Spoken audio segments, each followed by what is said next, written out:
In a hospital room, a forever single badass suddenly woke up in a daze, her mind a total blank. Ugh, where am I? A hospital? And what are all these injuries? She had amnesia. She couldn't remember a thing. Suddenly, the door burst open. A hail of bullets flew toward her. Crash! She instinctively dodged, moving with incredible speed. A bullet shattered the water pitcher next to her. A man in black, wearing a mask and holding a gun, stepped into the room. Seeing the empty bed, he muttered in confusion. How is that possible? He scanned the room carefully. In that instant, she swung a sharp scalpel, lunging toward him without a sound. In a flash, the man in black was history. She became even more suspicious of herself. Who am I? How do I have such sharp reflexes? And why is someone trying to assassinate me? As she was lost in thought, the cold metal of a gun pressed against her head. Well, thanks for taking care of that guy for me. I never thought I'd see you like this. Now, the bounty is all mine. She remained calm and turned to ask, before I die, can you tell me who I am? But the assassin wasn't interested in talking. He just wanted her dead. Goodbye. Then the sound of gunshots rang out. Bang! Bang! But the one who fell wasn't her, it was the assassin. She turned in shock to see a ridiculously handsome, cool-looking guy standing there. Letting a small fry like this get the drop on you, looks like you were seriously injured this time. The girl just stared blankly. Other than registering that he was hot, she had no idea who he was. The handsome, well-built man just chuckled. You forgot me that quickly? I'm your husband. At that, she took a good long look at him. His Adam's apple, the muscles visible through his shirt, just imagining it was, oh my God. His face, his lips, the bridge of his nose, his eyes. Wow, a total masterpiece. She couldn't believe she had such a hot husband. Real or fake, she decided she had to claim him first and ask questions later. She threw herself into his arms. Honey, what took you so long to rescue me? She cooed, taking the opportunity to snuggle against his chest. Hubby. Her actions made the stoic man's face go pale, and he was suddenly flustered. Hey now, you actually believe I'm your husband just because I said so? You're not even a little suspicious? The girl looked up and gave him a sweet smile. Of course I believe you. How could a man as handsome as you lie to me? I'd love to doubt you, she thought, but you're the one holding a gun. Then she clutched her chest in pain. Ouch, it hurts. The fight must have reopened my wound. Please, you have to save me. My body's at its limit, she thought. Real husband or not, I have to bet on him. With that, she passed out. Luckily, the man caught her just in time. Before she lost consciousness, she murmured, Hubby, I'll be good and listen to you. Complex feelings stirred in the man's heart. You'll really be good? He remembered the last time he'd seen her, on a dark and stormy night. He had tried to stop her, but she was resolute. Why should I listen to you? Get out of my way or don't blame me for what happens next. After a brutal fight that left them both bloodied, she'd said, I told you not to block my path. From now on, I walk my own road. He lay in a puddle of rain mixed with blood and said, his heart aching, Fine. From now on, we owe each other nothing. Now looking at her unconscious in the hospital bed, he still couldn't believe it. You said you'd listen to me? But that just causes more trouble for me, because only the dead are truly obedient. As he finished the thought, he fired a shot. Another masked man hiding in the corner was hit in the shoulder. Damien said, a sneak attack? Who do you think I am? The wounded assassin grunted, as expected of Damien. Looks like she was too injured to finish you off, Damien said. To die at your hands is no disgrace, the man replied. Damien laughed. Dying isn't that easy when you haven't told us what we need to know. Just then, his men arrived. Boss, we're here. Are you okay? Of course. Take this assassin back for interrogation. Find out who's behind him. What about this woman? Her breathing is very weak. But it's fine. As long as she's still breathing, she'll... Before the subordinate could finish, Damien cut him off. Wait, she's still useful. But she hurt our brothers. She killed Dante, boss. Damien's eyes turned ice cold. I said she's still useful. Another man stepped forward. Luke, go outside first. Let me talk to the boss. Arya's consciousness felt like it was sinking to the bottom of the sea. She didn't know where the whispers in her ear were coming from. She was sinking, slowly falling into an abyss. But just before she plunged into the endless darkness, a warm presence enveloped her. Wrapped in that comforting warmth, she finally fell into a deep sleep. The next morning, she opened her eyes. I'm still alive? Looks like I made the right bet on that man saving me. Suddenly, a voice said, Good morning, my dear wife. Arya turned her head and saw her husband from yesterday, shirtless and showing off a chiseled 8-pack. She blushed for a moment, then quickly composed herself, grinning brightly. Good morning, hubby. Is this guy really my husband, she thought. He's way too handsome. As she was thinking, Damien leaned in close, his voice a low whisper. Have you remembered anything? I don't remember a thing, not even my own name, let alone you. Your name is Arya, he said, his face just inches from hers. You are my wife. I am Damien, your husband. The proximity was overwhelming. He continued, you were badly injured, yet you could still take down that assassin. A formidable woman like you wouldn't look down on this ordinary husband of yours, would you? No, I wouldn't. Then sit up and have something to eat. I'll call a doctor later to check on your amnesia. Suddenly, she cried out in pain. Damien's face filled with concern. What's wrong? The fight last night. I think my wound opened up. Hurts so much. Let me see. Aren't you calling a doctor? It'll take too long for a doctor to get here. I can handle a wound like this. With that, Damien gently began to untie her hospital gown, his deep voice mesmerizing her. Don't worry, we're husband and wife. I know every inch of your body like the back of my hand. Even the tattoo on your back. I was the one who inked it for you. This isn't our first time, so just relax. Suddenly, he kissed the sensitive skin of her neck, his touch both rough and urgent. I can't promise I'll be gentle, but I promise I won't hurt you. His treatment made Arya gasp. That hurts. You liar, you said it wouldn't hurt, and you said it was the first time. Damien suddenly licked the shell of her ear. Not the first time? Have you remembered something? He asked, tilting his head to look at her blushing face. Her mind instantly cleared. I don't remember anything, but that doesn't mean I can't put some ointment on your 8-pack abs. All right. You said you were applying medicine. What's taking so long? A man can't be rushed, he replied. Then I'm putting my clothes back on, she said. Damn it, he saw my body, she thought.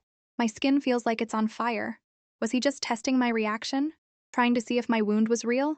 If so, I have to play along with his act. I know. Let me bandage you up. I'll check the wound on your head later, he said. After examining it, he added, the cut on your head has scabbed over. Leaving it open will help it heal faster. Don't worry. Now eat your breakfast. I'll call the doctor in a bit. Arya watched him, thinking. Even though I don't remember anything, I have a feeling Damien doesn't mean me any harm. Still, I can't let my guard down. Soon after, they went out for breakfast. Eat up. You need nutrients to recover quickly. Arya was puzzled, but her movements were natural and graceful. Could he really be my husband? My utensils are plastic. Looks like it's not just Damien who's wary of me. His lackeys are too. In that case, I'll test him. With that thought, she stood up and reached toward Damien, making both him and his men tense up. But she did nothing, only touching his finger lightly. Right, as if a hot, cool husband would really love me like this. Time to test my acting skills, she thought. She sat back down and smiled. I just wanted to cut my bacon, but this plastic knife won't work. What should I do? Damien was still on edge. He stood up, walked over to her and said, that was careless of me. I should have cut it for you. Seeing his defensive posture, she realized he definitely wasn't her husband. In the worst-case scenario, he could be an enemy. But if he were just an enemy, she'd already be dead. So for now, she needed to figure out what he wanted from her. Suddenly, the sound of gunfire erupted. Leo, call in the guys outside for backup, Damien ordered. His men immediately moved to protect him. Protect the boss! Damien shielded her, saying, don't be afraid. As long as I'm here, no one can hurt you. Damien's men are fighting them off, Arya thought. All I have to do is grab this knife, stab him, and use the chaos to escape. But just then, the chaotic gunfire shattered a nearby window, sending glass flying everywhere. Damien quickly pulled her into an embrace, shielding her with his own body. When Arya saw his back was covered in blood, she cried out in concern, Damien, you're bleeding! It's nothing, just a scratch. Arya was confused again. Why would you protect me without a second thought for your own safety? Are you really in love with me? Outside, a girl with pink hair stood on a tall tree, laughing at the chaos below. Arya, I know you're in there. Get your ass out here, she yelled, firing her gun wildly. Arya, come on out! The two of them were hiding behind a door. Hearing the shots, Arya realized the sound of the bullets was different. These are rubber bullets. So this was another one of Damien's tests, which is why he protected me? It's all an act? Good thing I didn't make a move or I would have fallen right into his trap. After a while, the attacker's leader said, Second in command, it's time for us to retreat. The pink-haired girl gritted her teeth. Just a little longer. We can't. Damien's men are coming out and they've got real guns. We can't win. With no other choice, they retreated to their base. Second in command, why did we risk all that for this? One of them asked, panting. Are you kidding me? It was for the boss, obviously. She's trapped in Damien's house. I was creating a diversion so a woman with her skills could definitely escape. Second in command, your drawing skills still haven't improved, have they? Shut up. This is the first step in my grand plan. If you guys hadn't been so late, the boss would have escaped long ago. Yes, yes, we made such a big scene and the boss still didn't get out. You don't think she's dead in Damien's house, do you? Shut your damn mouth. Don't be such a jinx. With her skills, none of that would have touched her. That woman won't die that easily. The pink-haired girl, whose name was Zoe, remembered the time Arya had saved her.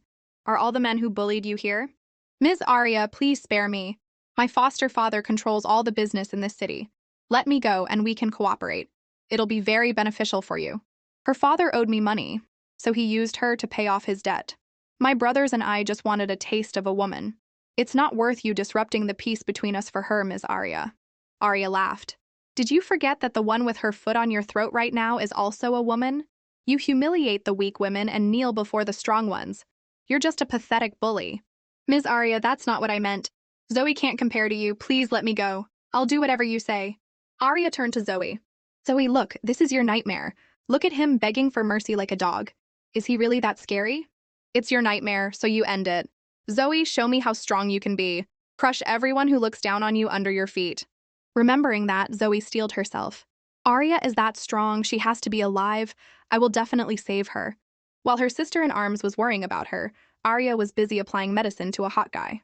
I got the glass out. You'll heal quickly, Arya said. She thought, there's a scar over his tattoo? It must have been a deep wound. She looked him over from his face to his muscles. He noticed her intense gaze and asked, what are you staring at so hard? She realized he was checking to see if her amnesia was real. His tattoo. I bet there's a whole story behind it. She smiled.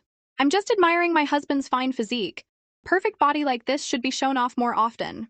Then she thought, but seriously, Damien's body is amazing, no lies there. Damien chuckled. Go get changed. You're coming with me.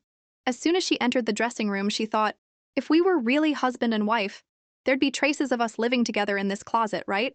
But when she opened it, she saw a schoolgirl uniform. Huh? What's this?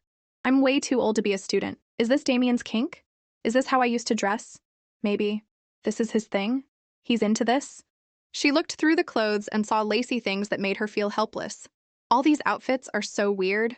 But there's also a plain white shirt. Remember anything yet? Damien asked. That outfit holds precious memories for us. It was our first time. Arya's jaw dropped. I used to dress like that, and I have precious memories with him in it. Our first time? What on earth happened back then? Suddenly, a memory of them as kids flashed back. Damien sighed. This little brat is so annoying. We're just walking around and she's already bought a mountain of stuff. Arya said, it's not all for me. There's a gift for the chairman in here too. He kept grumbling. Such a suck-up. It was his money anyway. All right, I know you've been waiting a while, but look at this shirt. I bought it for you. When Damien saw the white shirt Arya bought him, his eyes lit up. For me? But then he started grumbling again. You're trying to bribe me, aren't you? Well, I'm not that easy. Even if you give me this shirt, I'm not going to be your friend. She replied, who wants to be friends with you? If you accept this gift, you're mine. You have to be my husband in the future. Damien's face turned beet red as he stammered, Stop dreaming! A toad wanting to eat swan meat. I will absolutely not accept this shirt. If you give it to me, I won't keep it for a second before throwing it away. After more than a decade, that shirt held a deep meaning. Arya was still dumbfounded. How is it deeply meaningful? Is it because this outfit is especially revealing so it means a lot to him? Not that one, Damien yelled, then clutched his head in frustration. That other outfit? Seriously, what the hell was Leo thinking? He explained, the truth is we don't live here often. I brought you to the suburban villa because it's safer. So I asked Leo to buy some women's clothes temporarily. I never expected him to buy that stuff. Oh, it's fine. I guess they just want to help our relationship along. Is the wound on your hand better? Let me see, it's all chafed. Keeping a bandage on it all the time isn't good. But if you want to keep wearing one, we have plenty. Arya blushed at his concern. No need, it's healed. There's another way to make wounds heal faster, he said. He took her hand and gently kissed it. Like this. Arya was mesmerized by his action. That strong scent of hormones. Warm, clean, yet cool. It must be the effect of these hormones that's making me unable to resist. Who is he really? Could all of this be real? Just as they were having a tender moment, one of his men walked in. Ahem, boss, sister-in-law, the doctor is in the living room downstairs. Got it, we'll be right down. Downstairs, Damien immediately asked the doctor, how is my wife's condition? The doctor said, Based on the scans, the physical trauma has led to some nerve damage in the brain and amnesia, but it's not too severe. The patient should regain her memory on her own in about 6 months to a year or two. Recovering my memory will take longer than I thought, Arya mused. If it takes 1 or 2 years, is it dangerous for me to keep living here? I need to figure out Damien's true identity and purpose as soon as possible. Thank you, doctor. Let me see you out. No need, Mr. Damien. You're too kind. Arya was still lost in thought. Why does Damien look so unhappy? They were handing each other an unlabeled medicine bottle. As soon as he came back in, she asked, "Did the doctor have any instructions?" "No, he just gave me this bottle of medicine. It's supposed to nourish the brain nerves and help you recover your memory. Take one now. Be good. Time for your medicine." Arya was instantly wary. There's not even a label on this thing. Who in their right mind would take this? She forced a smile. "What's this medicine for, hubby? If it's a supplement, why isn't there a label?" "And another thing," he began, looking at her and scoffing. "Another thing what?" He leaned in close. "You finally remembered it's poison, didn't you?"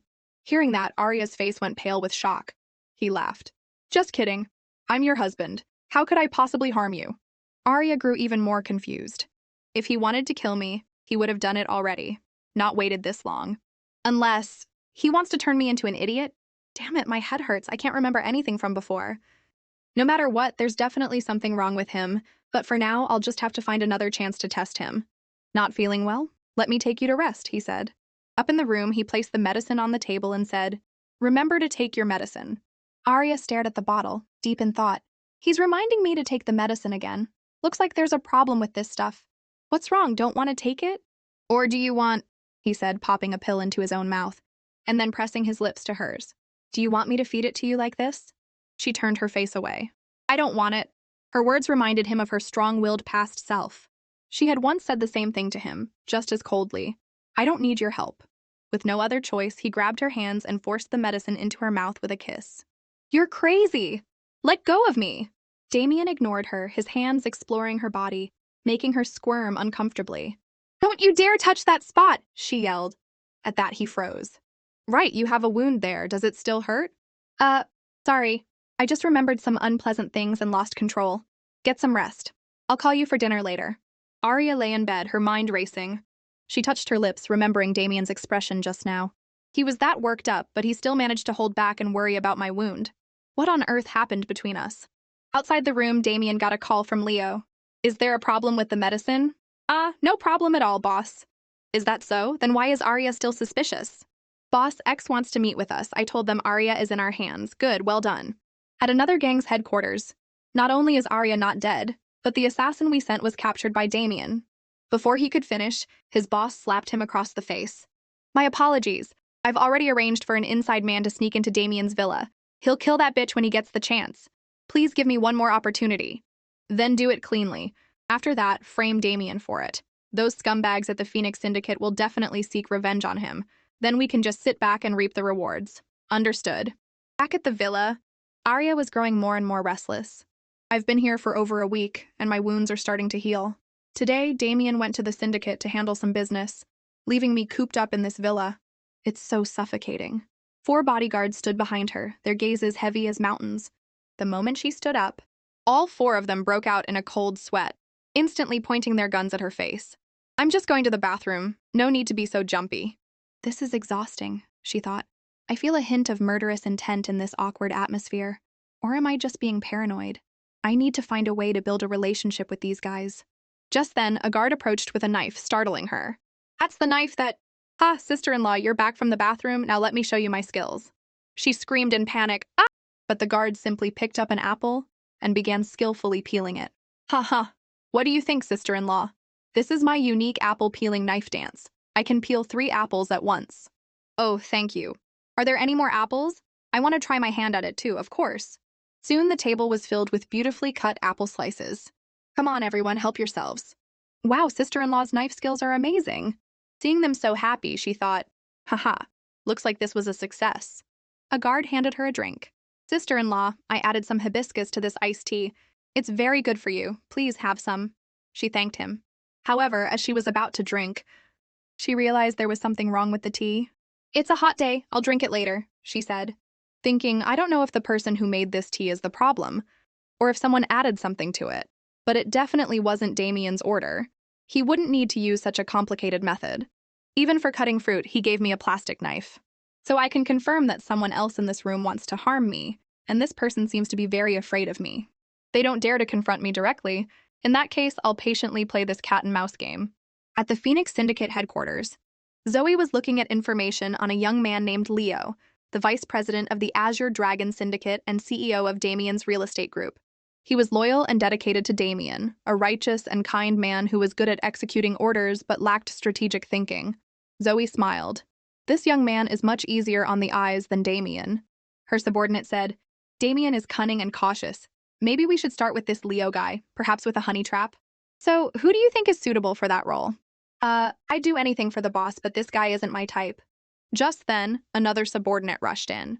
Second in command, we captured the doctor who's been visiting Damien's villa for questioning.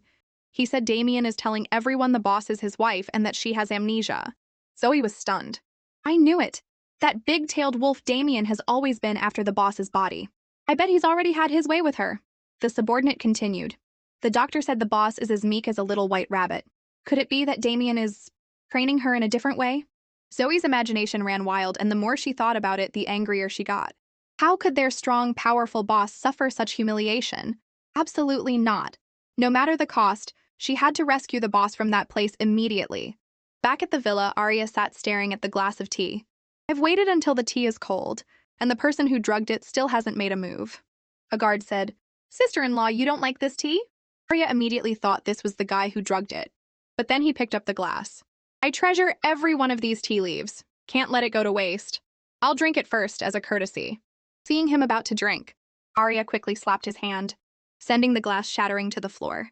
Oh my God! There was a mosquito! Ah, what a waste. Well, we can drink some other time. Don't worry, the mosquito is dead. I'm going back to my room. The guard rubbed his face, muttering, I think I saw something in the reflection just now. Arya didn't care and went upstairs. He brought me the tea, but he wasn't the one who drugged it, because he was really going to drink it. The poisoner is very careful and won't easily reveal themselves. I'll just have to wait for them to make their next move and catch them then. But as she turned around, someone was already pointing a gun at her head. She saw the decisive movement and her heart skipped a beat. Is he going to pull the trigger? Meanwhile, Damien had finished his business meeting. Are you free tonight, Mr. Damien? Come over to my place for a drink. We've got some new girls at the club recently. Not free, I have something to do tonight. The client, Mr. Liao, gave him a knowing smile. Don't tell me you're hiding a beauty at home so eager to play the groom every night? Damien ignored him and answered his phone. Whatever he heard on the other end made him look shocked and panicked. He quickly stood up. My apologies, Mr. Liao, something urgent came up. I have to go. No problem, take care of your business. Hey, Damien, the party I prepared for you has only just served the appetizer. By the time you get home, you'll find that your little canary has already been poisoned.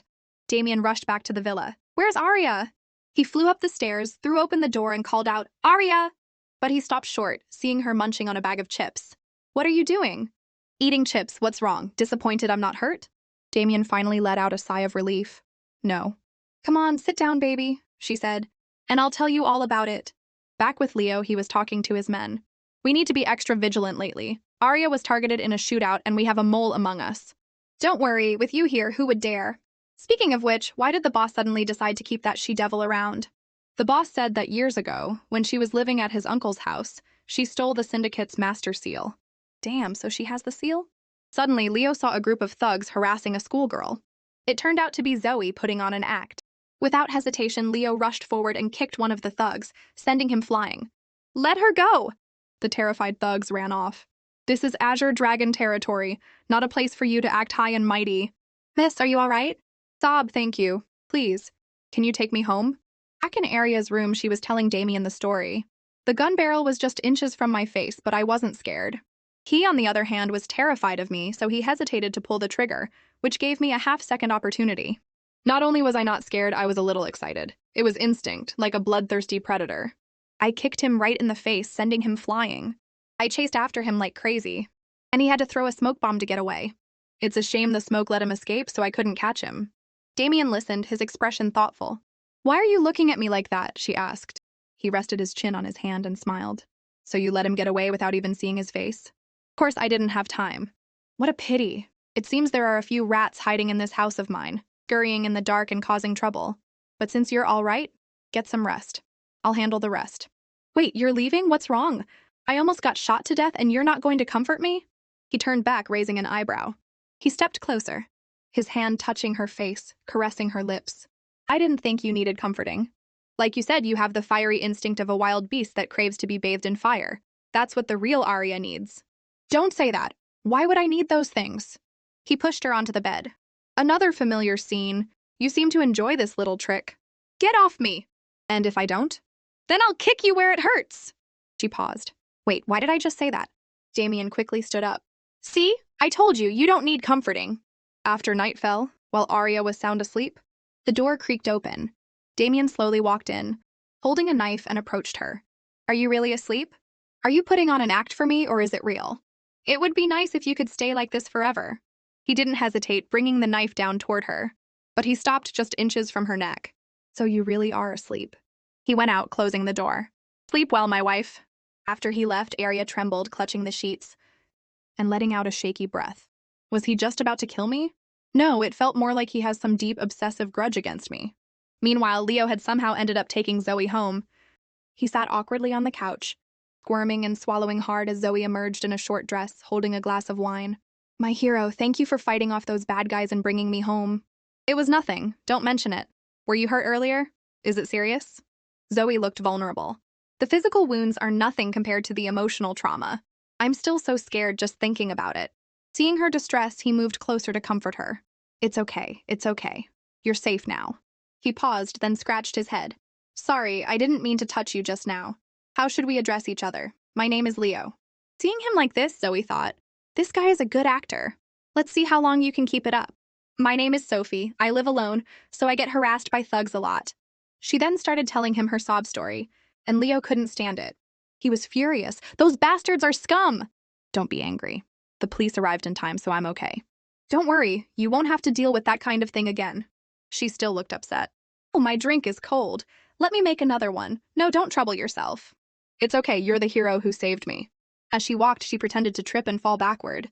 Luckily, Leo rushed forward and caught her. They were now incredibly close.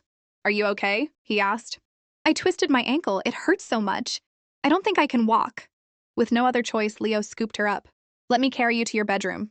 She happily agreed, thinking, ha, he took the bait. Men are all such pigs. He gently placed her on the bed. Great, just one more step, she thought. Boss, I've sacrificed my virtue for you. Leo said, get some rest. I'm going home now. If you need anything, just call me. Here's my card. With that, he turned and left, closing the door with a click, leaving a stunned Zoe behind. What? He just left like that? The next day at the villa, Leo said, the boss isn't here today, but we need to get to the bottom of this. Someone among us tried to kill you, Arya. Today, in this villa, we will find that person. The next person called, follow me to the study. Half an hour later, the interrogation was underway. Inside, two people were talking. Ms. Arya, whenever it involves you, the boss becomes extremely concerned, to the point where he can't be objective or calm. Arya smiled. That's how men are with their other half, right? Or maybe you just haven't met the right woman yet, Leo? Hearing her say that, Leo blushed and turned away without a word. Right, Arya said. I'm still curious about Damien's attitude toward me. Did something really unpleasant happen between us? Seeing Leo remain silent, she continued, it's fine if you don't want to say, just pretend I never asked. Leo finally spoke. You and the boss were once deeply in love, but something happened, and you hurt him deeply. What did I do? You betrayed him. Arya was stunned. I betrayed Damien? His possessiveness is so strong because he has this unexplainable hatred for me. But wait, Damien would never let someone who betrayed him live. Doesn't that mean I should be dead? But how did I betray him? Did I cheat on him? Leo was at a loss for words. Next person, come in. Arya was lost in her own thoughts. I had a handsome husband and I still cheated? What happened before I lost my memory? Was I tired of fine dining and wanted to try some cornbread and pickles instead? I really want to ask Leo about my affair, but now's not the right time. Leo asked a guard, where were you when the shots were fired?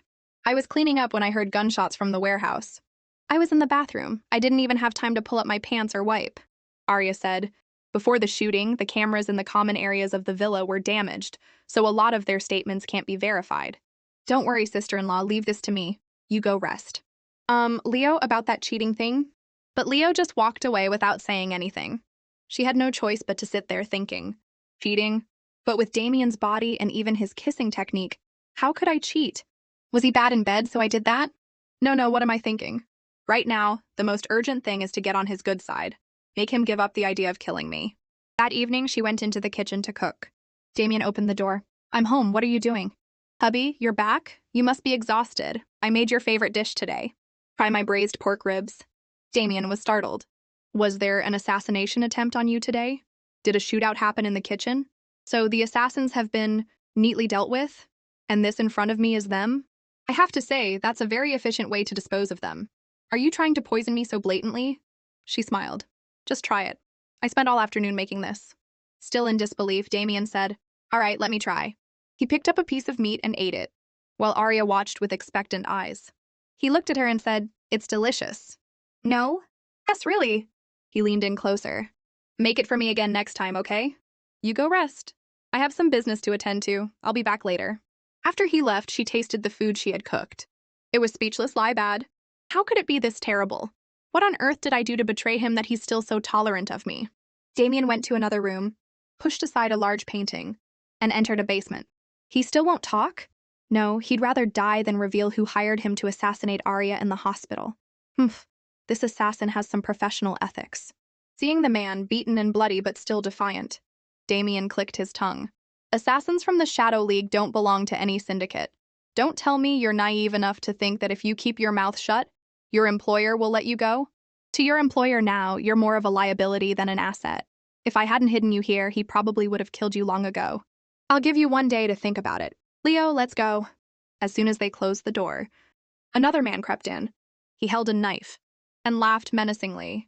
So this is where they hid you. I've been looking for you for ages. Don't blame me. I'm just helping the employer tie up loose ends. He raised the knife to strike, but as he stabbed, he realized it was a dummy. He paled in horror. Damien switched on the lights. Ha ha, you fell for it. Too bad. The real assassin has already been moved to a safe place. Henry, when you saw Arya in the hospital, your first reaction was to kill her. So it was you. Now tell me who's pulling the strings and I might just spare your life.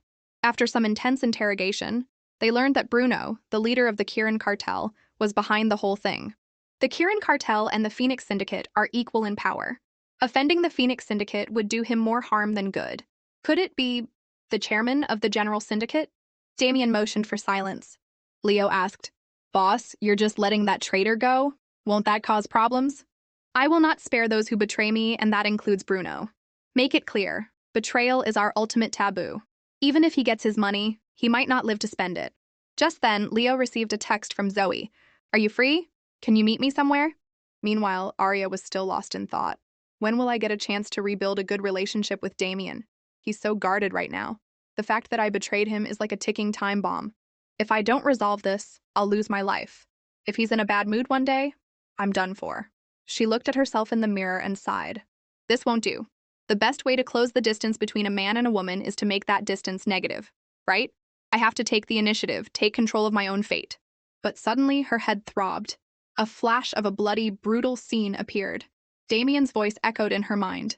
You're not so foolish as to think you can erase your betrayal with some shallow seduction, are you? But I don't remember anything. Right now, you're just a canary I've locked in a cage. If I want to torture you or kill you, can you resist? I want to see you struggle in despair. She clutched her head in pain, screaming, Stop talking! Amidst her headache, a loud shout came from outside. How dare you stop me, but the boss isn't home, please come back later. A short-haired girl slapped the guard across the face, then stopped, her eyes landing on Arya. She smirked.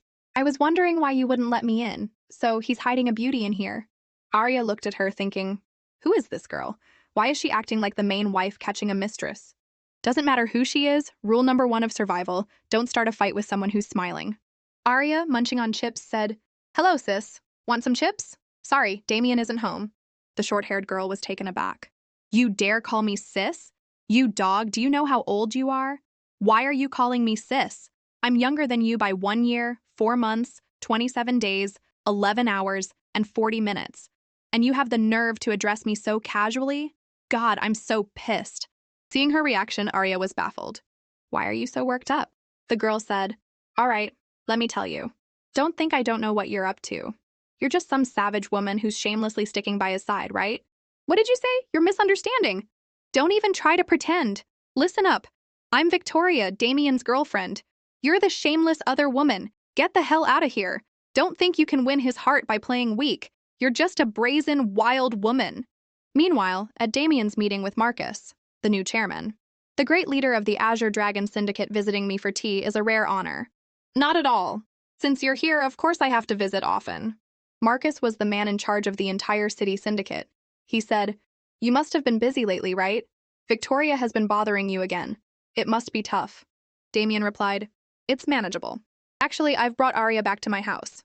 "And what's your reason for doing that?" "I have no feelings left for Arya. I'm only keeping her captive to get revenge for what she did. Also, since the former chairman's death, the Sovereign's seal has been in her hands. Such an important seal should be held by the leader of the General Syndicate. Once I get it, I will present it to you." Back at the villa, Victoria was yelling at Arya. "Of course! Because Damien wants revenge for your betrayal. What man in this world would value a conceited, savage woman like you? You fool! You really think he likes you? He's only keeping you around because you're still useful. He himself said he has no feelings left for you." "So that's it," Arya thought. "Damien is keeping me here for a reason. The more information, the better. I need to get more out of this foolish girl in front of me. For now, I'll just provoke her and let her spill the beans herself." With that, Arya said, "You just said you're his real girlfriend, so I have a question. Have you and Damien ever slept together?" Victoria was stunned. "You shameless woman. What did you just say?" Arya smirked. "As the official girlfriend, you haven't even slept together?" Victoria screamed, "What's that got to do with you? I'm warning you, don't get too cocky." Arya continued to provoke her. "You don't know anything and you dare to call yourself his official girlfriend? You don't even know why I'm living in this villa, do you? Seeing you act so self-righteous is just pathetic."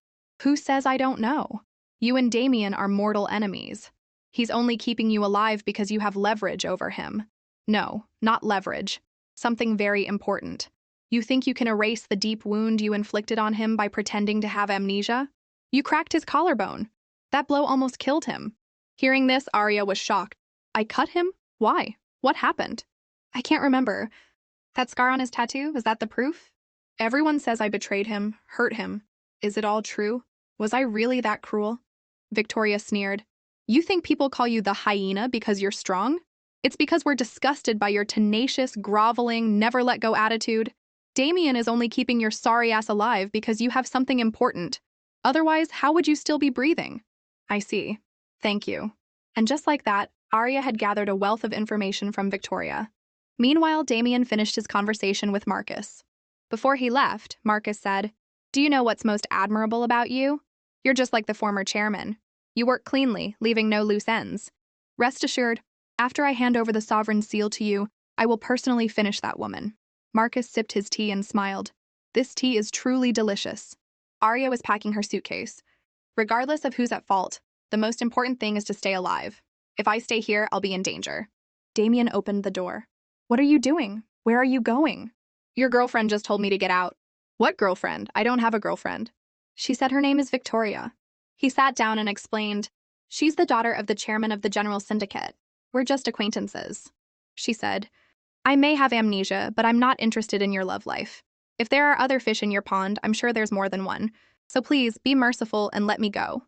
"You can't leave." "Why not? Ever since I lost my memory, you've kept me locked up here, calling it protection. In reality, you have other motives, don't you? Instead of suspecting each other, why don't you just be honest?" "This scar, I gave it to you, didn't I?" "Who told you that? Stop denying it, you hate me, don't you?" "No, I don't hate you, still won't admit it." "Damien, when will you be as honest as your body is? You treat me like a canary and enjoy the power of controlling every aspect of my life. That satisfies you, doesn't it?" "It's not like that. I just want to protect you. You have to believe me. I have no other intentions toward you." Arya looked at him and said sarcastically, "You imprisoned me here, force-fed me unlabeled medicine every day, and even had your men watch me with loaded guns. If you were me, what would you think? So what do you want?" "I want you to let me go." Damien looked at her thoughtfully, then said, "Although I've temporarily eliminated the biggest threat to you, I don't know if anyone else wants to harm you. It's not safe out there right now." Hearing him say that, Arya fell silent. "But if I stay here, I still have to take that unknown medicine, and the fact that I stabbed Damien is a ticking time bomb between us. If I just take his word for it and stay here, it's very dangerous. I need to find other people to verify my identity." Going outside might be dangerous, but if I continue to be trapped in this cage, controlled and used by Damien, I'll never remember my past. With that, she said, agree to it quickly or I'll... She pulled his gun from his holster and pressed it to her forehead. I'll die right here and now, I mean it. Damien was frantic. Don't be rash, put the gun down. Defeated, he finally agreed. But you have to promise me one thing. What condition? So the wolf is finally showing his true colors. His real purpose is about to be revealed. He said, I hope you'll promise me that when you're out there, you'll protect yourself. I'll be at home waiting for you to come back. Hearing his sincere words, she still couldn't bring herself to believe him. Sorry, I have to break my promise. I'm not going back to that big, beautiful cage. Lately, I've been dreaming of a house. I have a feeling that if I go there again, I'll definitely remember something. In my dreams, the house is in the southern part of the city. I also took Damien's gun, so I should be fine. As she drove, she thought back to his words. He told me to protect myself and that he'd wait for me to come home. Was he being sincere? Suddenly, a huge truck barreled toward her car. A few seconds later, there was a loud explosion and her car was sent flying, bursting into flames. Arya felt herself about to pass out. The guards outside the villa wouldn't know I drove off. Damien wouldn't use a move like this, unless there's a mole in the villa. Just as the attackers were about to finish her off with their guns, another shot rang out. Bang! To Arya's astonishment, a young man whistled as he approached her wrecked car and slowly opened the door. Hello, Ari. One of Damien's men asked, Boss, is it really okay to let Arya go like that? She has a lot of enemies. What if she gets into trouble? I've spread a rumor that the Sovereign's seal is in her hands. As long as she's alive, the seal has a chance of seeing the light of day. The Sovereign's seal was the mark of the leader of the General Syndicate, representing their authority over all the other syndicates. It was rumored to hold a great secret. The seal had been missing since the death of the previous leader, and the current one, without it, lacked true legitimacy. Subordinate said, Then Ms. Arya probably won't be hunted down by her enemies. We can rest easy. Damien said, Even if she's captured, I can rescue her. Unless that psycho.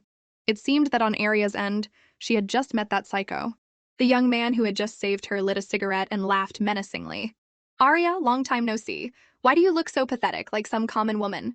I put a few extra rounds into those bodies. This time I shot them in the head, making sure no one was left alive. Arya looked at his psychopathic smile and thought, he has such an irresponsible smile, killing so many people. Psychopath isn't enough to describe him. How do I even know this guy? No matter, for now, I have to act like we're old friends. She forced a smile. Long time no see. The young man glanced at her. You're acting strange. Did that accident give you amnesia?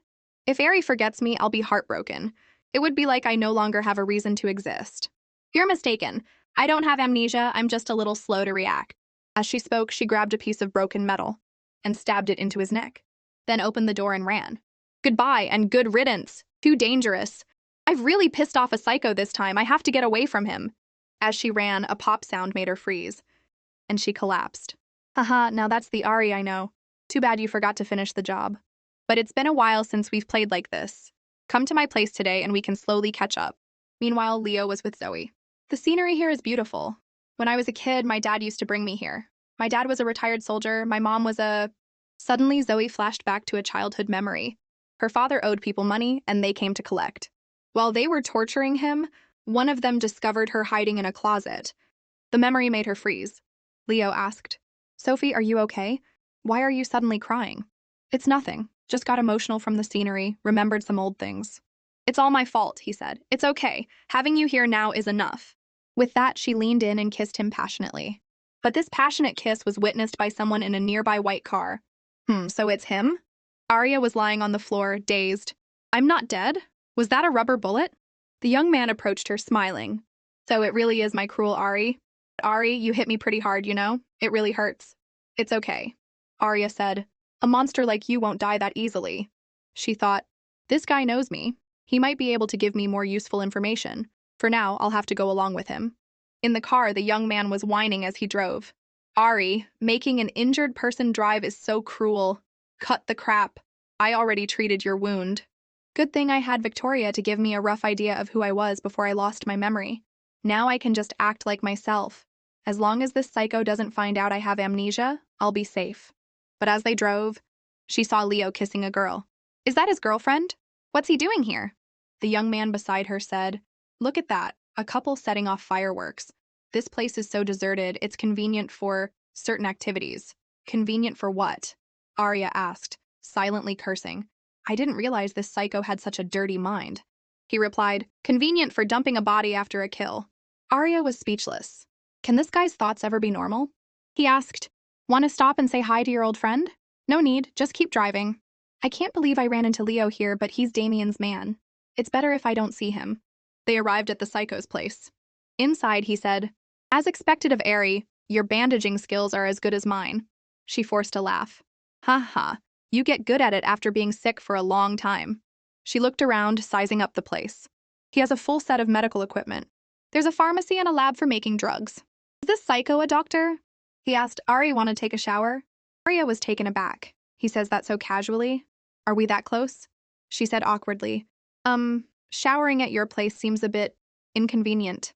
Seeing her reaction, he was shocked. Are you shy?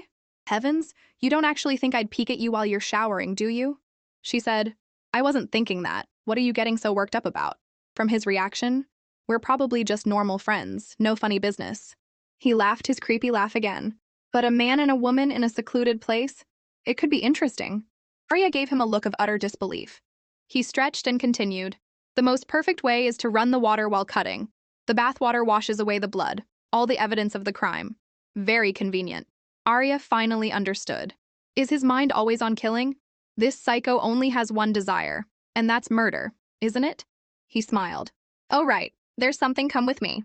The formula for this drug is a bit complicated, and the ingredients are hard to find. The counterfeit version will still take another week to make, so I can't deliver it on time.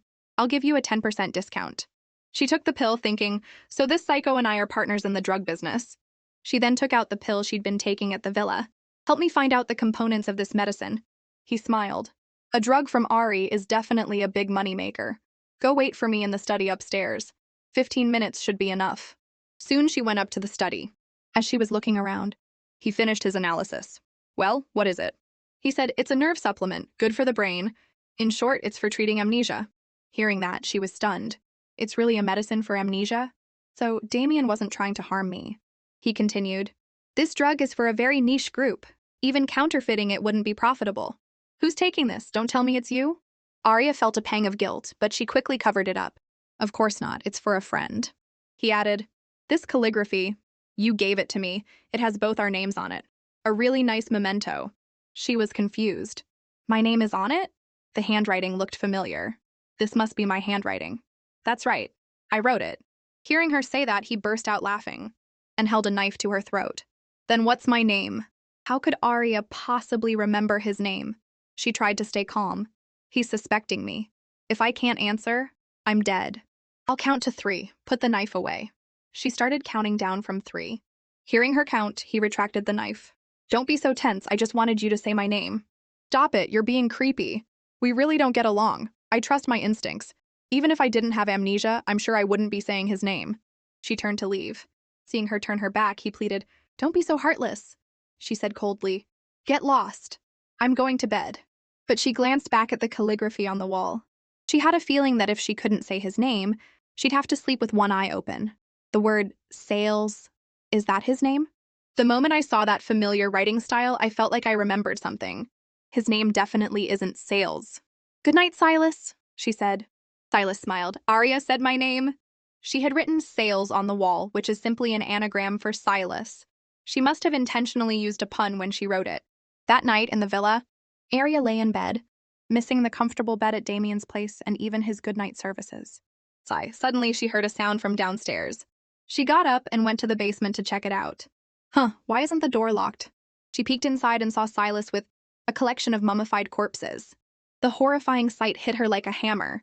Her head throbbed, and then the memories she had tried so hard to forget came rushing back. When she was 8, her father left with another woman, leaving the place they called home. Her mother worked herself to the bone to raise her, always saying her father was just temporarily confused, that he loved them and would come back soon. Then, her mother fell ill from overwork. With no food in the house and no money, she had to go out and find medicine for her mother. After begging at many pharmacies, she finally found a kind person who gave her some. When she got home, her mother was still asleep. She called and called, but her mother wouldn't wake up. Her mother's mouth was clenched shut, and it took a lot of effort to get the medicine in. After taking the medicine, her fever went down and her body cooled, but she was sure her mother would wake up soon. A few days later, a group of people came to take her mother's body away. "Don't touch my mom! She took her medicine! She's going to be fine! Get out!" Perhaps the smell from not bathing for days had attracted them. They wanted to take her mother away, but she fought with all her might. Her mother hadn't been able to wait for her father to come back, and they couldn't leave. After that, she was taken to a place called an orphanage. Then a kind man came to adopt her. "My dear, I will help you bury your mother. From now on, come with me. This is my nephew. You two will be friends." A little boy said, "Hello." That little boy was Damien. They grew up together. Something happened, and Damien was frantically saying, "Don't you dare fall asleep. Open your eyes." Arya, covered in blood, said, "At least I'm not the person you hate the most. Leave me alone, just go." Damien said, "If we run together. If we die together. In this world, you're the only one I like. If we can get out of this, you have to be my wife." Sometime later, they were playing under a tree. Damien said, "I haven't closed the lid yet. No peeking. What's the big deal? It's for me anyway. But it's not for you now. It's for the future you. You can only see it in 15 years. Do you think this time capsule will last that long?" "It will. Did you put a lot of important things inside? I'm not telling you." "Then let's make a promise. In 15 years, we'll come back here and dig up this time capsule." "Arya, what kind of people will we be in 15 years? Will we still be as close as we are now, always together?" "Of course, pinky swear." "I will protect and support you. Arya will never betray you. Damien is the most important person in my life." But when they were grown up, something had changed. Arya's voice was cold. "I told you not to block my path. Anyone who dares to stand in my way will die. Damien, that includes you." The Damien she had promised to protect forever. She had been the one to cut him down. What a long dream. She shot up in bed, calling his name. "Damien!" Silas's voice came from the side. "Ari, calling another man's name in my bed is a bit much, don't you think? Why are you here?" "You fainted in front of my secret room last night, so I carried you to my bed. The stuff in that room must have been quite a shock, right? If it were anyone else, they'd already be a part of my collection in there." She asked, "Do you know of an island covered in pale pink cherry blossoms?" "No, but I can take you to the docks to ask." "Never mind, I'll go myself. I owe you for last night. I'll repay you when I get the chance. I'm leaving now." "Hey, Ari, you're just going to leave me all alone? We haven't seen each other in so long. Why not stay a few more days?" "I can't. The villa with the courtyard where I used to live was Silas's home.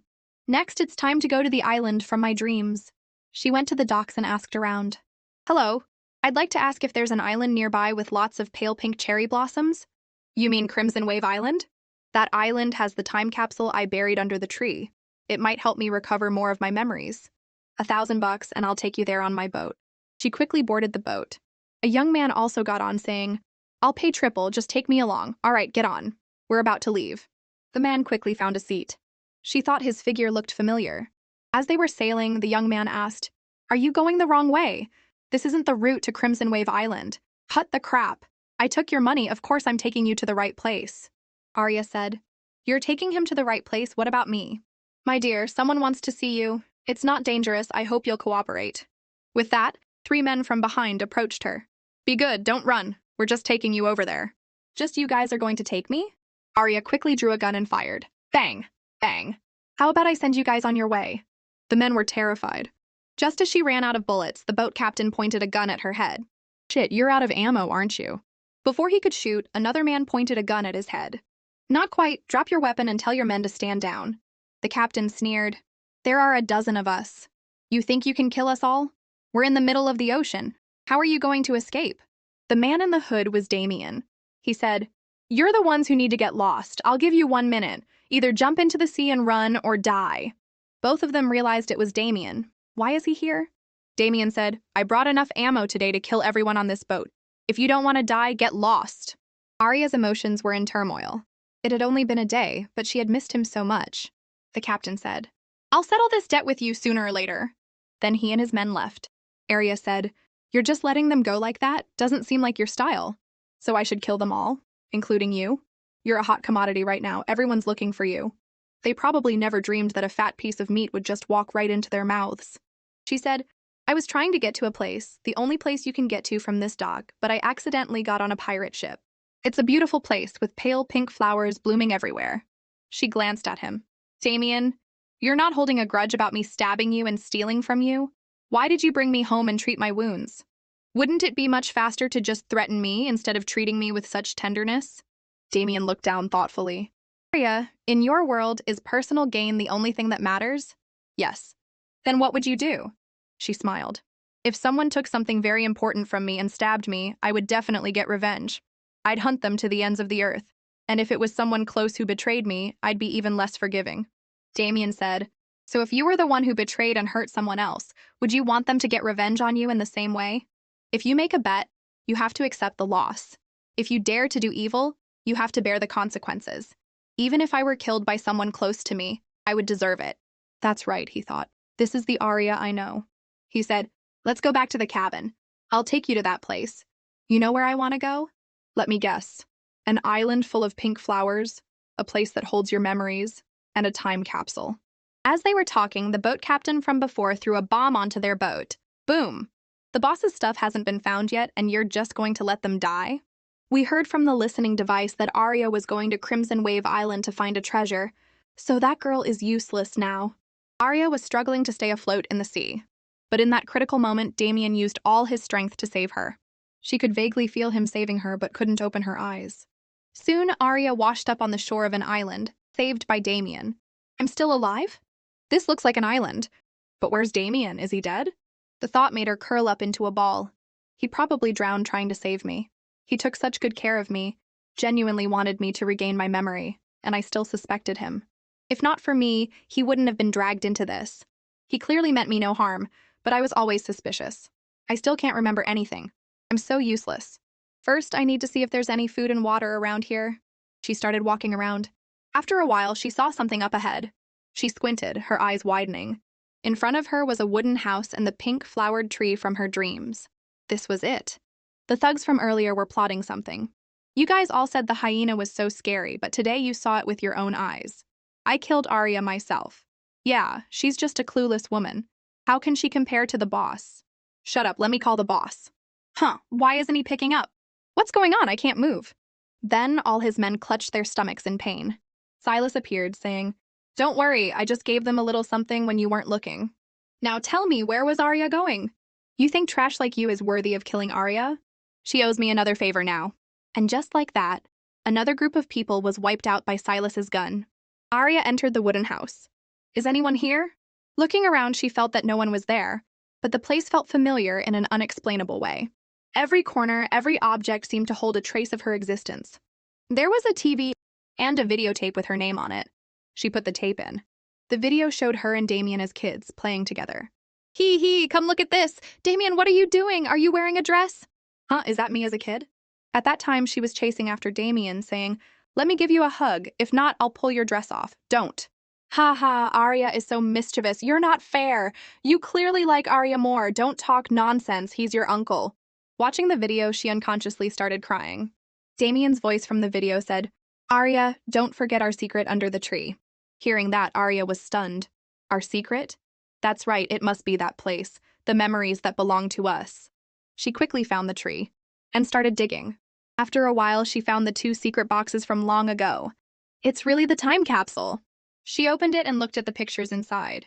The 3 of them looked so happy. And there was a letter from Damien. This is a letter for the future you.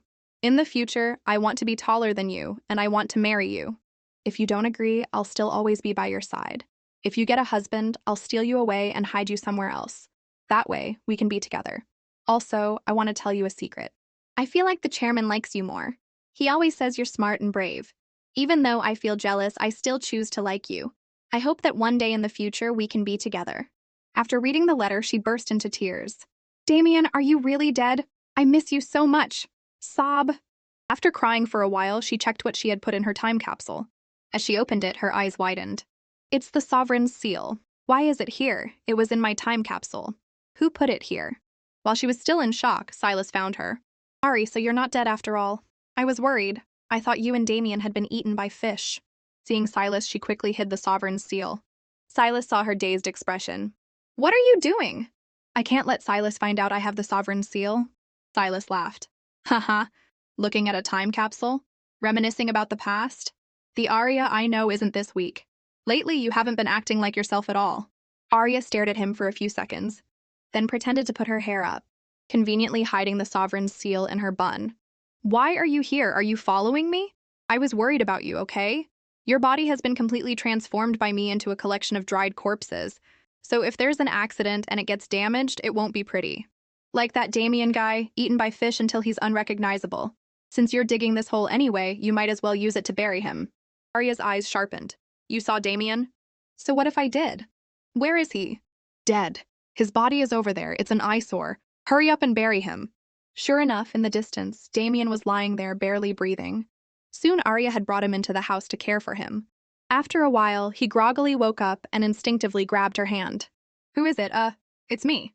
Seeing her, he smiled. Arya, you saved me. Before she could react, he pulled her into a hug.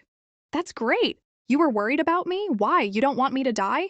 She said, be careful of your wound.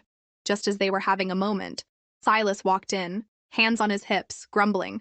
Hey, get your hands off her or I'll throw you to the fish. You can try. As he spoke, he held onto Arya even tighter.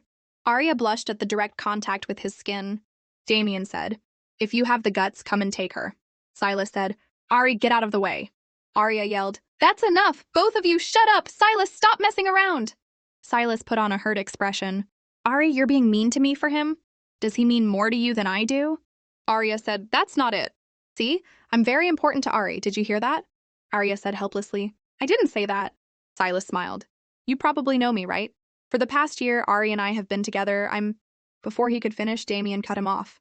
Her most important partner. Anyone can be a partner and can easily be replaced.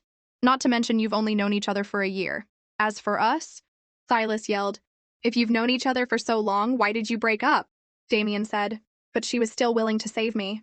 Silas was furious. He continued, the one who saved you was me. The wound on your thigh is bandaged with my jacket. Damien was at a loss for words. Silas smiled. What, disgusted?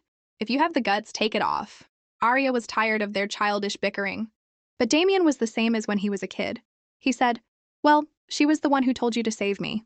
Silas said, you think just because you were saved, everything will be fine? Feeling hot, aren't you? Your wound is getting infected. There's no medicine here. If your fever doesn't break tonight, even if you don't die, you'll be burned into an idiot. Then, Arya and I can bury you together. The men who wanted to kill Arya were plotting. Arya and Damien must have had backup, but they couldn't have gone far. Search the surrounding area. Bring more weapons and don't let them get back. The next morning, Silas yawned tiredly. This is so annoying. He helped Damien up, grumbling, I had to stay up all night taking care of you, and now you look so refreshed. I didn't ask you to take care of me. Silas yelled, don't think I don't know you want to be alone with Arya. I advise you to be a little more polite. I'm not just your savior, you're also going to be leaving on my boat later. While they were arguing, Arya pointed to the other side. Silas, there's a fire over there. Is that your boat? It was. Silas's boat was engulfed in flames out at sea. Arya surveyed the situation. There are too many of them, and we don't have any weapons. How are we supposed to fight? Damien said, there's a basement under the house. Let's retreat in there first. Soon, the attackers were approaching the house with guns drawn. In the basement, Silas was complaining. What kind of tiny cellar is this? If they block us in, we'll all die together. Ari, let's leave this cripple here. Don't let him drag us down. The two of us can definitely find a way out. Damien held a lamp. If you want to live, don't drag Ari down. Let's go. Hey, you two, slow down. As they passed a mechanism, Damien quickly pressed a spot on the wall, causing a partition to fall, blocking them off. After blocking Silas, Arya asked, confused, did you just activate a mechanism? Yeah, Silas was getting on my nerves. It seems like he doesn't know you have amnesia, right? She said, I don't want anyone else to know. It's a weakness after all. Damien smiled. Anyone else? He bit her finger playfully. I definitely won't tell anyone else. Just then, the attackers broke into the secret basement. After them, don't let them escape. Oh no, they're catching up. Soon there was a loud crash as the wall broke down. Damien quickly pulled her into an embrace, shielding her. Careful, the wall is collapsing. There's definitely someone in there. So it's Damien. Haha, what a coincidence. Yeah, what a coincidence. With that, Arya activated another mechanism, making the wall shake violently. Large rocks rained down on the attackers. Damien, are you okay? Yeah, good thing you ran ahead before activating the mechanism. She said, there aren't many of them. They must be the ones who were chasing Silas. Your wound is bleeding. He said, there's no time, let's go, but your leg. Before they could figure out what to do, someone else entered. From a distance, they looked impressive. As the smoke cleared, the person who emerged was Silas. He laughed arrogantly. Arya, seeing you in such good spirits puts my mind at ease. I don't have to worry about collecting your corpse anymore. Then he taunted Damien. But you look pretty rough. Damien said, still better than you, running away in the middle of a battle. Whenever they met, they would argue. Silas screamed, I was luring those assassins away. Arya said, are they all dead? Let's take their boat and get off this island quickly. I want to go back and find out who wants me dead so badly. After they got out, Damien said, it's not safe outside. Why don't you come back to my place? Okay? Silas said, don't be ridiculous. What right do you have to invite her? The right of a husband. What husband? Does Arya even want to marry you? Don't tell me you agreed. He's a ruthless, ambitious bastard. Arya was flustered. Damien said, don't be so quick to refuse. You could consider marrying me. It would be more beneficial for you than not. Soon they were on a boat heading back. On the shore, Leo and his men were waiting. The boss is back. But what happened to your leg? It's nothing, just a minor wound. Damien said to Arya, I'm going to get my wound treated.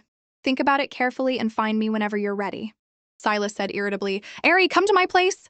No, I have something to do. My amnesia is probably related to the Sovereign's seal. It's not safe to keep it with me.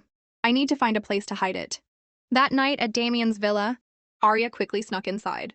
As she was looking for a place to hide the Sovereign's seal, she thought, the darkest place is under the lamp. Hiding it near Damien might be safer. Just then, she heard footsteps. Is he back? Sure enough, Damien and Leo returned. Seeing the open window, they realized someone had broken in. Leo turned on the lights, drew his gun, and aimed it at the bathroom door. Come out! Arya stepped out of the bathroom, startling Leo and making him blush. She was wrapped in a towel. I just wanted to borrow your shower. Damien's face darkened. Get out! Yes, sir. As soon as Leo left, Damien pushed her against the wall. Arya, what are you really up to? Tell me the truth! She wrapped her arms around his neck. You don't understand why I'm here? I agree to what you said earlier today. Damien was stunned. You agree to marry me? Yes. She hugged him, thinking, even though I haven't recovered my memory, he's still the most trustworthy person. But more than him, I have to trust myself. Until I find out why I hid the Sovereign's seal in the past, I can't let Damien know about it. Damien also understood. She's hiding something, but that's fine. I'll find out everything eventually. For now, it's enough that you've agreed to marry me. He lifted her onto the desk, about to kiss her, when she said, wait, I have one more condition. What is it? I want a grand engagement ceremony. In reality, she wanted a party like that to meet people she used to know, which might help her remember things. He said, of course you deserve the most perfect ceremony. Then what are you waiting for? Get to preparing. Right now, yes, right now. When Leo heard that the boss wanted to marry Arya, he was shocked. What? You want to marry that she-devil? Damien said, Leo, watch your tone. Leo said, boss, even if you're not going to hold a grudge about her stabbing you, what about him? Have you forgotten how he died? He said, there might be more to the chairman's death than we know. Leo said, she has the Sovereign's seal, and there are witnesses who have confirmed it. If it wasn't her, who was it? He said, in any case, I need an engagement ceremony. Get it ready. Yes, sir. That night, at Zoe's house, she was watching TV. Seeing the couple on screen flirting, she thought, these lines are pretty good. I can use them to trick that idiot Leo next time. Just then, Leo called. Hey, Leo, why are you calling Sophie so late? What engagement party? Who's it for? It's for my boss and his amnesiac friend. Hearing that, Zoe felt like she had been struck by lightning. Leo asked, what's wrong? Oh, nothing. I thought it was you. Leo laughed. Haha, us? You want to… Zoe said, I want to organize your boss's engagement party. Leave it to me. From the outfits to the venue, I guarantee I'll make it perfect. Okay, so about us. Before he could finish, she hung up. Zoe was furious. That scumbag! Daring to trick my boss into marriage while she has amnesia? You just wait! Soon the engagement ceremony was ready. Arya had just tried on a stunning fiery red dress. As she was admiring herself in the mirror, a girl walked in. I'm here to bring another dress for you to try. Arya quickly realized this person was not an employee. She walked over, pulled off the wig, and said, You're not an employee here. Talk. What's your purpose for getting close to me? As expected of the boss. Even with amnesia, you're still so vigilant. I'm here to get you out. You absolutely cannot marry Damien. You two have a blood feud. A few minutes later, Damien pushed open the door. Arya, are you done trying on clothes? There was no answer from inside the dressing room. Zoe said, Our people are providing backup outside. Boss, let's go. Arya was torn. Should she trust this girl or hand her over to Damien? Seeing her hesitate, he called her name again. Just then, he heard a faint voice from inside. He moved closer. What's going on?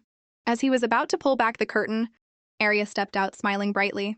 I'm fine, just not done trying on clothes yet. Haha. Damien was still suspicious. Come here, let me help you with the zipper, okay? She hugged him. What are you waiting for? Zip me up. Damien thought the dress was too revealing. He said, What's there to try on? This dress is too revealing, too plain, no need to try it again. Take it off? Or do you want me to help you? Inside, Zoe saw this and cursed under her breath. This pervert, all he thinks about is sex. How dare he defile my boss? I can't take it anymore. I have to go out there and deal with him. She started to step out. But Arya sensed the movement. She quickly pulled Damien into a kiss, confusing him. Even Zoe was startled. But seeing Arya wave her hand, signaling her to leave, Zoe obediently retreated. Damien heard the noise. What was that sound? What other sound? It's the sound of you kissing me, of course. Look, you've wrinkled my dress. What now? Take it off. You can wear it at home just for me from now on. Just then, someone knocked on the door. Boss, Ms. Victoria is here. She's causing a scene, says she needs to see you right away. Not seeing her, send her away. Arya said, Let's see her. I want to know what she's here for. Come on, help me with my belt and we'll go out there. He said, Let her wait. Victoria, tired of waiting outside, started yelling again. Did you tell him? Why isn't he here yet? A moment later, Damien came out. Seeing him, Victoria's eyes lit up. Damien, you're finally here. I heard you're marrying Arya. Have you forgotten that she killed your uncle? You're marrying your enemy? Arya, about to step out, froze when she heard this. I killed Damien's uncle? The man who adopted me? Did I really do that? So Zoe was telling the truth. We have a blood feud. A few memories flashed back, causing her head to throb, and she fainted. Time she was running away. And Damien said, Arya, you don't have to run. She said, Someone has identified me as the one who killed the chairman, and the sovereign's seal is in my hands. If I don't run, should I wait for Marcus to kill me? Get out of my way, don't block my path. Just then, a group of people was chasing after her. See? If I go back, you know what will happen to me. Arya, please trust me. Come back with me, I'll protect you. I will investigate the truth and clear your name. She said coldly, Don't come any closer. I don't need your help. He said, If you leave, you'll be convicted of killing the chairman. If you didn't do it, then stay and face it with me. She was still defiant. I already told you, don't block my path. Anyone who stands in my way will die. Damien, that includes you. The bloody dream made her wake up with a start, and she clung to him. He comforted her. It's okay, I'm here. It was just a nightmare. Take your medicine to calm down. She thought, I remember he used to be so guarded around me. If I'm the enemy who killed his uncle, his past complexity makes sense. But now? Is the tenderness he's showing me now genuine, or does he have some hidden motive? He noticed her staring. Why are you looking at me like that? She said, I noticed you're giving me medicine differently than before. I have to stay vigilant until I understand his purpose. He said, Are you upset because I was rough with you last time? Or are you hoping I'll be gentler next time? Not likely. After hearing what Victoria said, don't you have any questions for me? She hugged him and smiled. I know she's trying to drive a wedge between us, so I don't believe her. Good, don't believe anyone. I know because I only trust myself. I'll slowly uncover the truth about the past. The next day, she went to see Zoe again. Zoe quickly drew a diagram on a whiteboard and explained everything. The 4 major syndicates are the Phoenix, the Azure Dragon, the Kirin, and the Black Tortoise. The leader of the Black Tortoise has always been the overall chairman, so it's called the General Syndicate. Damien's uncle was the chairman who was suddenly killed 2 years ago. The Sovereign's seal also went missing, and Marcus, the vice chairman of the Black Tortoise, temporarily took over. While investigating the truth behind the former chairman's death, a witness identified you, who had just taken over the Phoenix Syndicate, as the one trying to seize power. Arya said, So the Sovereign's seal just happened to appear in my hands and I was framed for it? Exactly. The loss of the Sovereign's seal couldn't be made public, so you were secretly wanted by the top brass of the Syndicate. After a while, our group of brothers was recruited to take back control of the Phoenix Syndicate. Arya said, I must have reached some kind of agreement with them or convinced them, which is why we've maintained this appearance of peace. Zoe, help me investigate the witness who identified me and the details of the former chairman's death. Yes, the boss already gave those instructions before. Arya thought, So, the former chairman's death really has nothing to do with me. Then who's the killer? Damien was talking to Marcus. The people who chased me on the island a few days ago were your men, weren't they, Marcus? Are you trying to take over the Azure Dragon Syndicate by eliminating me? Of course not, why would you think that? The former chairman and I were good brothers, and you and Victoria are like family to me. How could I harm my own family? But Arya is the one who killed the former chairman. Marrying her is tantamount to opposing the Syndicate. Even if you are family, I will not tolerate it. With that, one of his men pointed a gun at Damien's head. Mr. Damien, you know what to do. Don't make things difficult for Mr. Marcus. Marcus said, do you want to be a part of my family? Or do you want to betray me and become an enemy of the Syndicate? That evening, Arya returned to the villa. As she opened the door, Damien pulled her inside. Why aren't the lights on? I came back and you weren't here. Where did you go? She said, I didn't finish trying on my engagement dress last time. I tried on a few more today and ordered them. He said, don't go out for the next few days. Why? Are you trying to imprison me again? No, I just don't want anything to happen before we get engaged. Why do you say that? Is something wrong? Damien frowned, noticing someone outside. He said, it's nothing. Just afraid my fiancé will suddenly change her mind and not want to marry me. Or maybe... He wrapped his arms around her waist and lifted her up. I should tire you out so you can't go out? What do you think? He bit her ear and whispered, hold on tight. Ah, don't bite, be gentle. The person watching them from outside saw this and ran off. Knowing he was gone, she said, he's gone now. Put me down. Can you tell me what's going on? He said, you've recovered some of your memories lately, haven't you? Do you remember the Sovereign's seal? The next day, Arya went to the place where she had hidden the Sovereign's seal. As she was about to open it, a knife flew toward her, but she quickly dodged it. It was Silas. Your reflexes are as sharp as ever. Looks like Damien hasn't turned you into a domestic pet after all. Silas, what are you doing here? I'm here to deliver some news. Your engagement party is tomorrow. Do you know what your fiancé was up to today? Silas played a recording for her. It was the conversation between Marcus and Damien from earlier. Arya is the killer. Marrying her is opposing the Syndicate. Even if you are family, I will not tolerate it. You're worrying too much, Marcus. I won't betray the Syndicate for a woman. I'm only getting engaged to her to find out the whereabouts of the Sovereign's seal. If that's the case, get engaged to my daughter, Victoria. I trust you can find the Sovereign's seal before your engagement to Arya and then deal with her. He said, I'm marrying her to gain her trust and find the Sovereign's seal. So I have no objections to your arrangement, Marcus, but I have one condition. He snatched the gun from the subordinate and said, I can get engaged to Victoria, but Bruno's Kirin cartel must be handed over to me. After all, a son-in-law is more reliable than a dog, don't you think, father-in-law? Done. As long as you marry Victoria, the Kirin cartel is yours. Silas said, did you hear that? Do you know where Damien is right now? He's getting engaged to Victoria, and he's using the hotel you chose to host the party you were looking forward to. Or maybe Victoria is even wearing the dress you tried on. Seeing her walk away in silence, Silas asked, what are you doing? Don't tell me you're going to kill that dog and bitch? Let me help you. As she opened the door, Leo was there with a gun. The boss's orders, you're not allowed to leave this place. Please go back. Then Leo saw Silas. Who are you? How did you get in here? Silas said, you have a bodyguard? So it's true.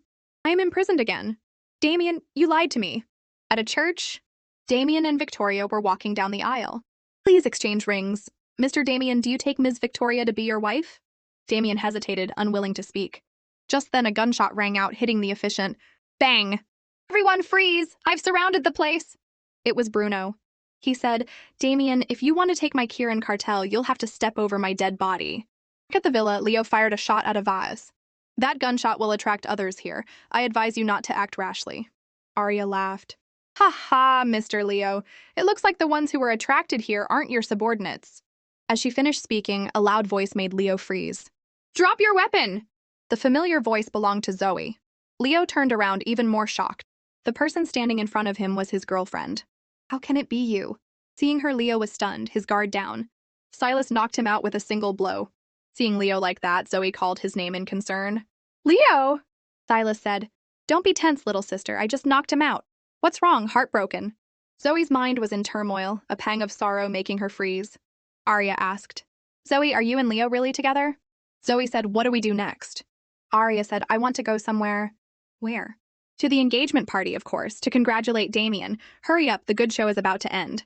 Understood. Boss, you go ahead. I'll cover you. At the church, there was news of an explosion that had injured many people. It's terrible. So many people are hurt. Looks like someone planned to crash the engagement party. Let's go see. Inside the party, Marcus said, that guy Bruno has gone crazy. This must be hard on you. Yeah. Just then, Arya walked in, calling his name. Damien! Before he could react, she slapped him across the face. Victoria said, what are you doing? Arya said, Are you going to hide behind this woman and not say a word to me? Damien was silent for a few seconds, then said, You've seen everything. What else is there to say? Victoria said, He's my fiancé now. He has nothing to do with you. You have no right to criticize him. Please leave our engagement party, Arya said. Hey, your fiancé and this engagement party. A few hours ago, they were mine. As someone who's been in his past, let me advise you not to trust this man too much. To achieve his goals, he'll stoop to any level. He will never truly love you. Victoria was furious and swung her hand to slap Arya. How dare you curse me? But the badass queen wasn't going to be hit that easily. Arya easily caught her hand. What? Eager for a beating? Victoria was livid. What are you so proud of? Damien said, Marcus, we shouldn't get violent today. Let her go. Arya said, Today is just a warning. I won't let the person who deceived me live a better life than me. Marcus's subordinate reported, The men sent to capture Bruno came back empty-handed. Marcus said, He's the leader of the Kirin cartel after all. How could he be captured so easily? But he's a fool. He was so easily provoked by Damien. Another useful pawn wasted. Over the years, Damien has really made me see him in a new light. Demanding the Kirin cartel, provoking Bruno, pausing the engagement. Step by step, he's defying my arrangements. A weak, indecisive waste. When did he turn into a wolf? A pity, no matter how ruthless, he can't escape the hunter's gun. As Marcus was leaving with his subordinate, Arya called out, Marcus! He turned around. You're still here? I was waiting for you. You've been chasing me for so long because you want the Sovereign's seal, right? Want to cooperate with me? Cooperate? Yes, I want to crush Damien under my heel. When it's done, I'll hand over the Sovereign's seal with both hands. He was silent for a few seconds, then said, You want my help? He burst out laughing. Ha ha ha ha. I might have wanted the Sovereign's seal before, but now I'm firmly seated as the chairman. With or without it, it makes no difference. To me, eliminating a major threat like you is more important. Arya said, Ever since you took over as chairman, your relationship with the political world has been tense. Have you ever considered where the problem lies? What do you mean? She said, The Sovereign's seal is important to the Syndicate. It's not just a symbol of the chairman's status. It also holds a dark political secret. A memory from a few days ago flashed back. Damien said, You've recovered some of your memories lately, right? Do you remember the Sovereign's seal? Whether you remember it or not, I hope you remember my words carefully. I need you to relay these words to him. Marcus is the acting leader of the Syndicate. When he took over, he held the Sovereign's seal to prove his status. The Sovereign's seal is your lifeline. The fact that he's constantly targeting you proves that it's indispensable to him. You must continue to make him wary of you or make him need you. Arya said, So, want to cooperate now? Marcus was still stubborn. Nonsense. How do I know you're not tricking me? But there is something that's been troubling me lately. Go and prove your words. After that, at the Phoenix Syndicate headquarters, Zoe said, This is what the boss wanted me to investigate. Just then, Damien and Leo barged in. Despite being blocked, the two girls' eyes widened as they saw them. Subordinate said to Arya, Sorry, boss, I couldn't stop them. Arya said, You guys can go outside. Now, only the four of them were in the room. Damien said, Can we talk? Leo also said to Zoe, Can you talk to me too? Soon, the two couples had split off to talk privately. Arya, you're the only one I like. Please forgive me. Damien, you make me sick. We're over. Fine, I get it. As he spoke, she glanced outside. She thought for a few seconds, then said, Are you sure this will convince Marcus that we've completely broken up? He smiled. Marcus is a suspicious man. If we avoided each other after last time, he'd think we were up to something. But if I come here and bother you, it'll prove that we've completely broken up. Most importantly, it'll lure out how many spies Marcus still has in your Phoenix Syndicate and my Azure Dragon Syndicate. Now that he's received news of me coming here, he must be getting anxious. To prevent us from cooperating again, he'll spare no effort to continue provoking us. So are you scared? Of course I'm scared. I'm scared of losing my wife. Damien, Victoria said I was the one who killed your uncle. Don't you resent me at all? I did before, but now I know you're not the killer. Then who is? Just then, there was a noise from outside. Could it be Marcus's spy trying to rush you out? You should go. If you stay here, you'll be exposed. Then I'll go. Be careful with your cooperation with Marcus. I know. After their conversation, Arya pushed him out of the room, yelling, Out! He fell to the floor. As he looked up, he saw Silas. Arya was also stunned. Why are you here? Why can't it be me, and why is he here? None of your business. Arya frowned. He shows up here every time. Is it really a coincidence? She thought back to how Silas had gotten that recording. It was very suspicious. Silas looked at Damien with extreme dislike. Hey, you have a fiancé and you're still bothering Arya? Aren't you ashamed? None of your business. Are you worthy of saying that to me? Arya helplessly separated them. That's enough! Damien, we've made things clear. Please leave. Damien left in frustration, leaving the two of them. You heard about Damien and came running, didn't you? You're quite the gossip. That's right. I have eyes and ears all over Aries' place. So don't talk behind my back, I hear everything. Maybe one day I'll be in a bad mood and come here to kill you. Who kills who is still uncertain. If you have nothing else to do, get out. Silas said, The medicine you asked me to make last time is ready. It can be delivered to the H Syndicate. Arya frowned, not remembering who H was, but she tried to play it cool. I'll handle it when I'm free. Silas said, Isn't there a deadline? Aren't you afraid of being punished for being late? Arya, this really isn't like you. Arya said irritably, I know. Are you rushing me? Who's the one who's been wasting my time? The thing with Damien is making me very frustrated, so you'd better shut up. She slammed the door. Why are you so angry? You're going to make me go deaf. A woman hurt by love is truly terrifying. Arya thought, That's settled for now. But what did he mean by being punished for being late with the medicine? I need to investigate this quickly. She opened the door. She saw Leo with red-rimmed eyes. He walked past her without a word. She turned and saw Zoe crying. Why are you crying? Who's crying? Leo was crying. Did you two fight or break up? We were never together, so how could we break up? I only got close to him to save the boss. Now that my goal is achieved, I'm not getting involved anymore. Arya said, Zoe, regardless of your reasons for getting close, you need to seriously ask your heart and face your feelings. I hope you won't regret it. But we're on two different paths. The boss taught me never to believe a man would change his stance for me. Hearing that, Arya froze as another personality's voice echoed in her ear. Never believe a man will change his stance for you. Don't expect anything from a man. You can only rely on yourself. You and Damien planned to deceive Marcus, but he not only arranged the engagement party, but also had Leo stop you and restrict your freedom. He's deceived you time and time again. Why do you still trust him? Have you fallen for him? Seeing the boss clutch her head in pain, Zoe asked in concern, Boss, what's wrong? Nothing. Right, I have something for you. Do you know H? I do. Does the boss want me to investigate that underground auction? I'll get the information for you today. I actually forgot something. Forgot to give it to you. Oh, what a coincidence. Is my drug-making partner related to the problem Marcus wants me to help with? Zoe said, This is the invitation to their table. Arya said, Do you know my drug-making partner? Not really. Usually the boss contacts them directly. She thought, no matter what, I have to meet Madam H once. Is this phone number the only information? That night, Arya went to a public phone booth and called the number. But no one answered. Just then a car pulled up. She quickly got in. 2 guards handed her a blindfold. So that phone number was just a doorbell.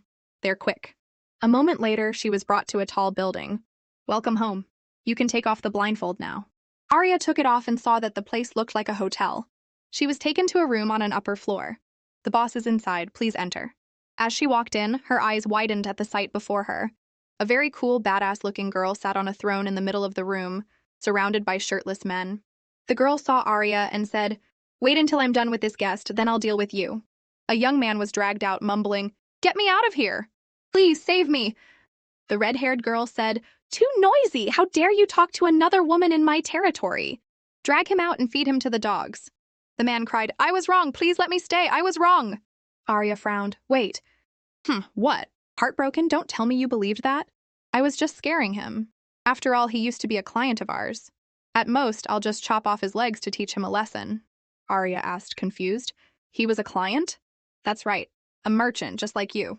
I gave him a deposit, but he didn't deliver the goods. You're the same.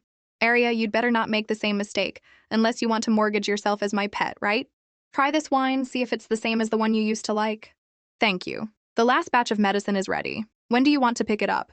No rush. Have a drink first. We can sit down and talk slowly. Arya smelled the wine. This wine smells strange, like it's been drugged. The girl said, What? Afraid to drink my wine? Arya looked at her without a word, on high alert. The girl took a drag from her cigarette and blew the smoke in Arya's face. Afraid I'll poison you? Somehow, from inhaling the smoke, Arya fainted. And somehow Damien was there. Carmine, what did you do? Carmine frowned. It's just something to add to the fun. What are you making a fuss about? There's no antidote, you'll have to handle it yourself. From inhaling the smoke, Arya was dazed. Damien, I'm so hot, my body feels strange. Immediately, Damien took her to a room and put her in the bathtub. Even though she was soaking in cold water, the heat didn't subside. Seeing her growing more and more uncomfortable, he asked, "Are you still okay?" "No, so hot. My body is so hot. You're soaking in cold water and you're still hot." Arya's face was getting redder, her body extremely uncomfortable. Damien grew more concerned. "This isn't good. You're not in your right mind right now." "But isn't this what you've always wanted? Don't you feel it too? Why are you trying to run away? What are you afraid of?" "Afraid I'll play with you? Or use you?" Damien felt himself being provoked but tried to hold back. "That's enough." He grabbed her hands and leaned in close. "But you have to say it. Any other time is fine. I just want to be sure that you really want to do this with me. Not just because of the drug." Arya said irritably. "Coward? You're calling me a coward? At a time like this, if you don't dare to do anything, then you're a coward." Damien was in turmoil. "I'm just what? Don't tell me you have the equipment but not the... Are you even a man?" Damien's whole body tensed up from her provocation. He couldn't hold back anymore and pressed himself against her. They were now flush against each other without a single gap. Damien's voice was hoarse. "Arya, is my tolerance for you too high? Is that why you're so brazenly challenging me time and time again? You're the one who said you wouldn't restrict my freedom. You're also the one who had Leo guard me. See, you're always like that, saying one thing and doing another. You're the one who said no, and you're also the one who kissed me. You're the one who imprisoned me, and you're also the one who said you'd let me go and then forced me to stay here. Why is it that I have to be naked in front of you for you to see everything, while you're so high and mighty hiding things from me? Every time, you use that little bit of favor to catch me, but you avoid the truth and keep testing me. Are you that scared of me? So, if you're not a coward, what are you? No wonder your uncle never entrusted you with important tasks." Hearing that, Damien's patience snapped. He pushed her down into the tub and tore her dress. "Arya, you don't understand. You fundamentally don't understand. You don't understand me now, but sooner or later, you will understand everything I've done." And so that night, they had a passionate and intense night together. The next morning, the sunlight streaming into the room made Arya groggily open her eyes. She turned and saw Damien lying next to her.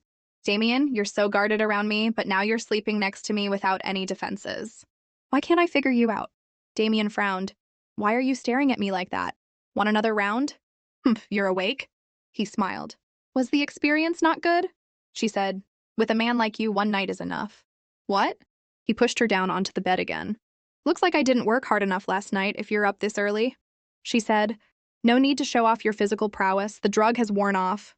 "So you're just going to finish and run?" "Arya, you're so pragmatic." She asked, "Who drugged me? Was it Madame H's subordinate? What do I want to do?"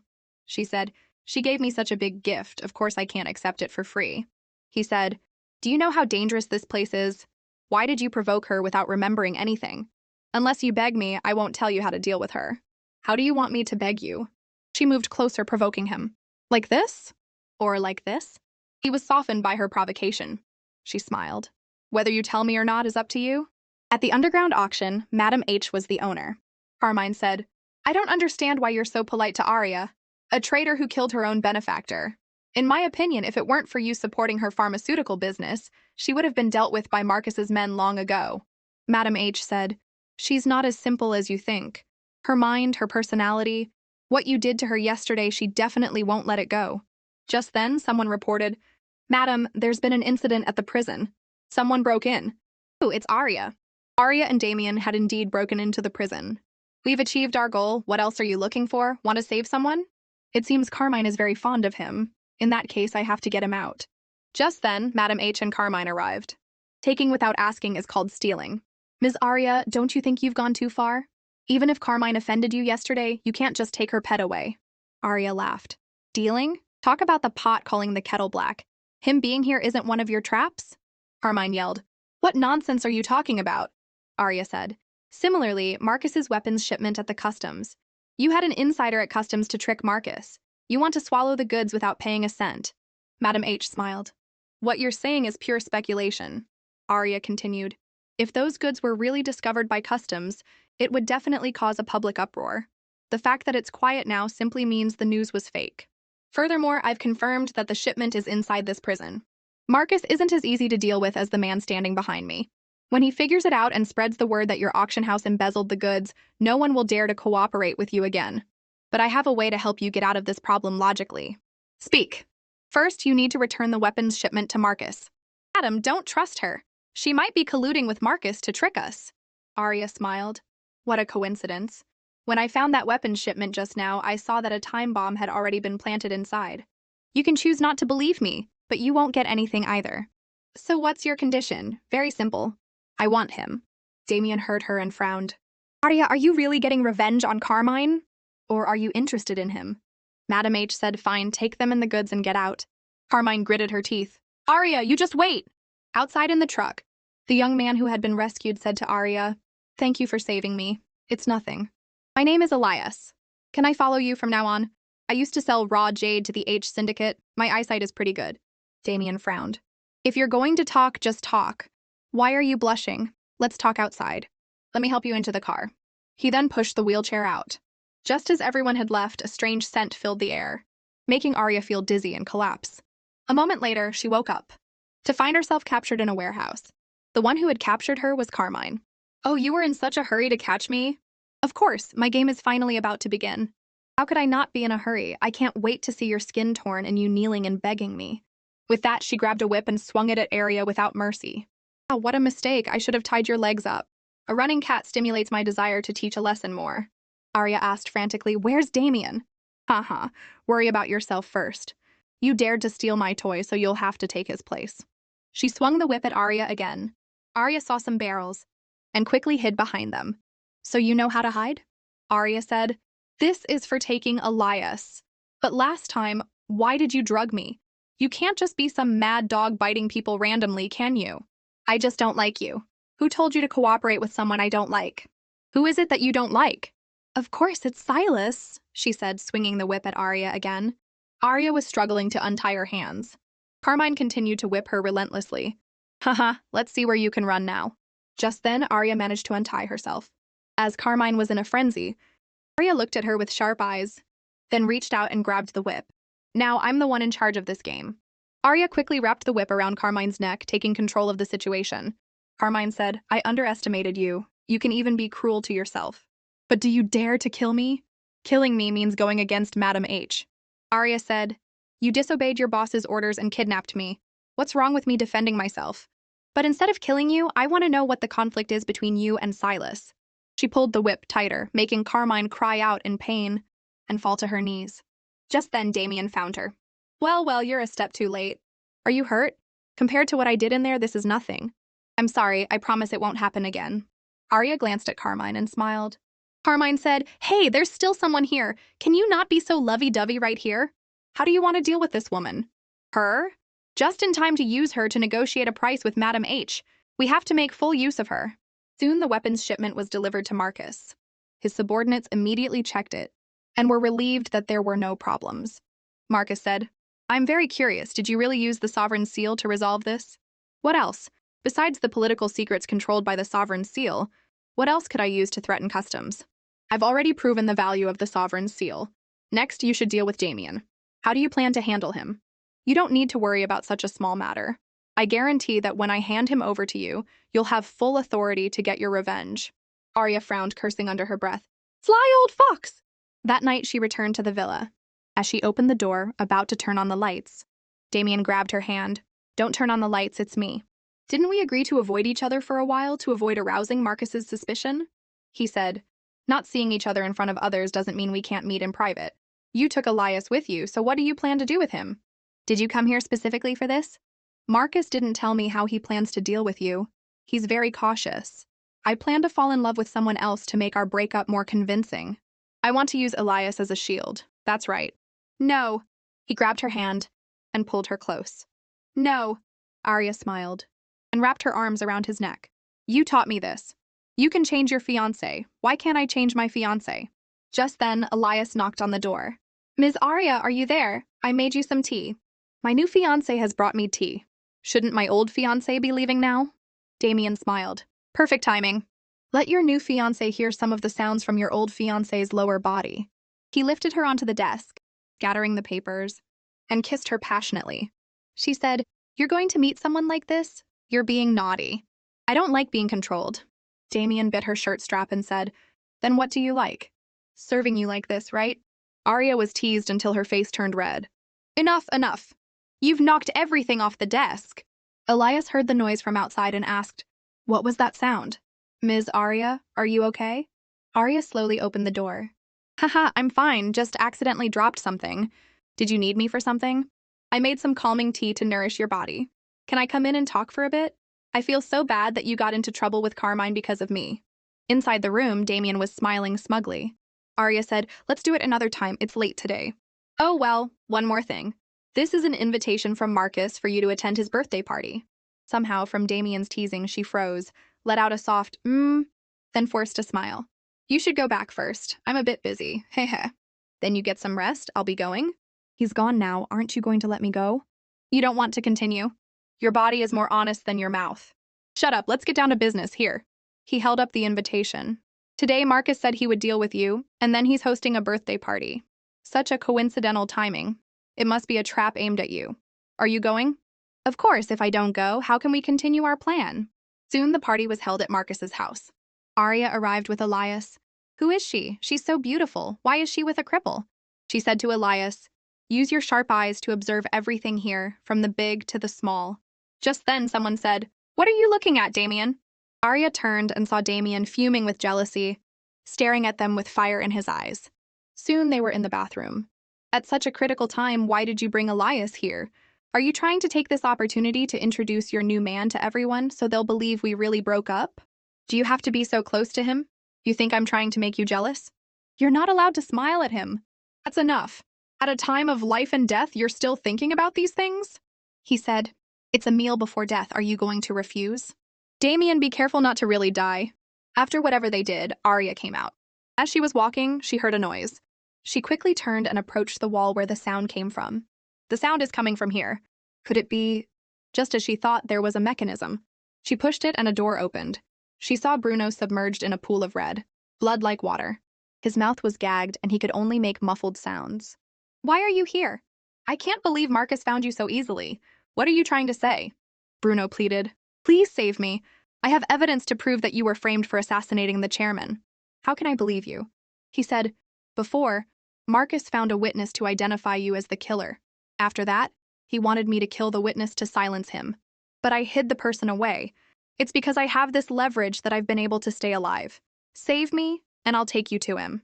She thought, saving him could get me into trouble.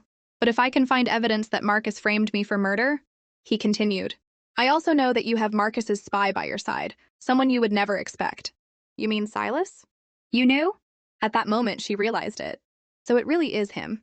Did he join Marcus after cooperating with me, or was he Marcus's man from the beginning, just pretending to be on my side? Bruno was panicking. "Oh no, if she already knows everything, she won't save me." "What do you want to do?"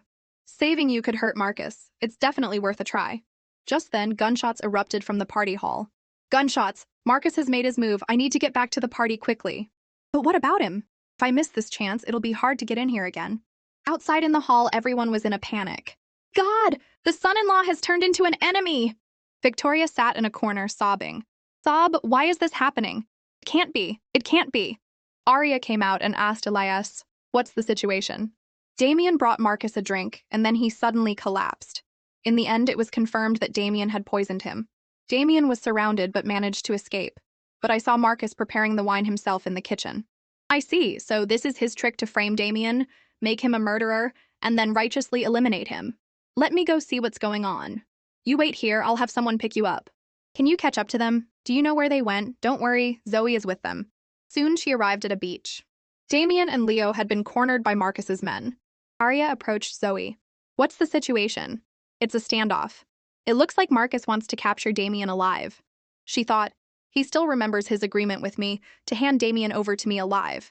But if this drags on, I'm afraid Marcus will lose his patience. Damien said, "You were poisoned, but you can still chase me all the way here. That's impressive. Your acting is so clumsy. Do you take everyone for a fool?" Marcus said, "I had to catch you myself to be at ease. But if you die, I'll be even more at ease." With that, he started firing at Damien, who collapsed, covered in blood. Leo saw his boss fall into the sea and quickly jumped in after him. Zoe, in disbelief, also ran and jumped in after him. Arya, watching from above, was also in shock. "It's fine. It's a little off from the plan, but they'll be safe. Nothing will happen." Marcus said, "Arya, your old lover and his subordinate are dead here. Why do you look so calm?" I've gotten revenge for you, so you should give me the sovereign's seal, right? She told herself, calm down, don't let this situation mess with your head. Besides, Zoe is there. Even if they fell, they won't die. She smiled. Marcus, why the rush? I never said I wouldn't give it to you. An important item like that can't be carried around casually. Right. I was being too impatient. How about you come to my house to freshen up, and then we can slowly hand over the sovereign's seal? Why would I go to your house? The sovereign's seal isn't at your house. His expression suddenly changed. He said loudly, Arya, don't tell me you're having second thoughts. Just then a car sped up. Mr. Marcus, the 3 who fell off the cliff have been found, still breathing. Should we kill them? Arya was shocked. Didn't I arrange for people to save them? How did this happen? Marcus's subordinate continued. While we were trying to capture them, we found a group of people trying to rescue them, so we tied them up. Arya then realized that all the people she had arranged had been captured. Marcus said, surprised? You didn't think I was the type to kill without batting an eye, did you? And you said you hated him, so why did you secretly arrange for people to save him? Are you two colluding? Arya knew her plan had been exposed. She frowned in anger, then forced herself to calm down. Marcus, if I remember correctly, you're not qualified to ask me that. Whether I want to hate Damien or deal with him is my business. I don't need anyone to interfere, especially not you. Our deal was that you hand Damien over to me and I give you the sovereign's seal. But now you've intentionally hurt Damien. Should I take this as you wanting to break the deal? Marcus thought, could this really not be her scheme? She said, release the others and hand Damien over to me, then the deal is on.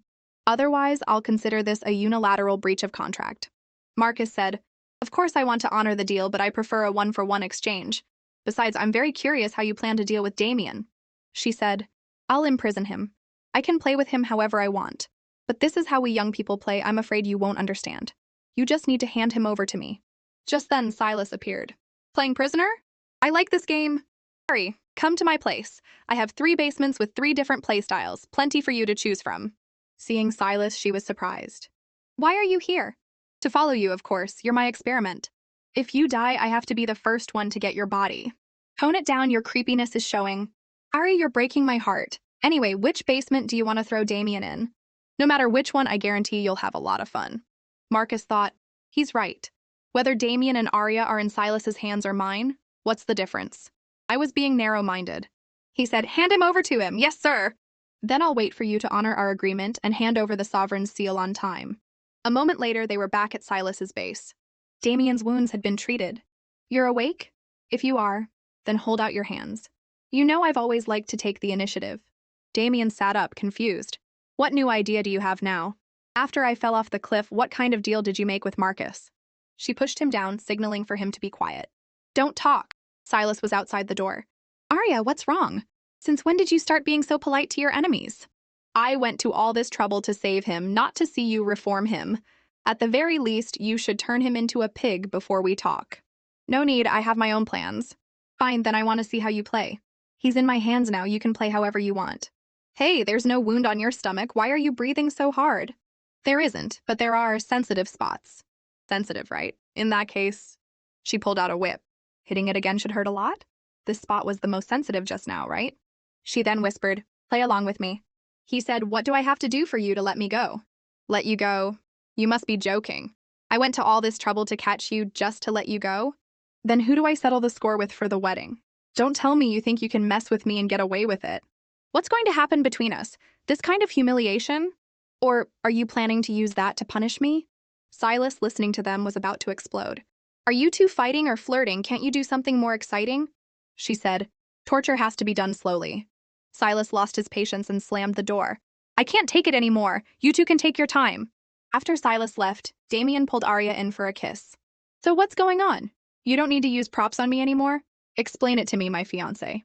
Damien, let go of me. Then take off the handcuffs first. Cut it out. Right now, Marcus still hasn't gotten the sovereign's seal. We're under Silas's surveillance. Marcus won't be patient for much longer. I'm afraid he'll make a move on me in a couple of days. Damien paused. The atmosphere suddenly tense. The man you love just survived a near-death experience, and all you can think about is that old geezer Marcus?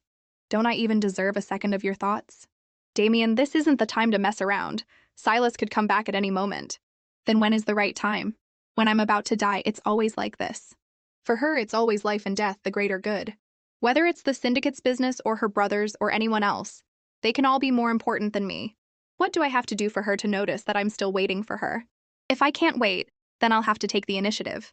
He said, "My wound hurts so much. Can you apply medicine for me while we talk?" Arya was flustered. His expression doesn't look like he wants medicine, it looks like he wants to eat me. He held her hand. "But it hurts so much, at least we can prevent infection right now."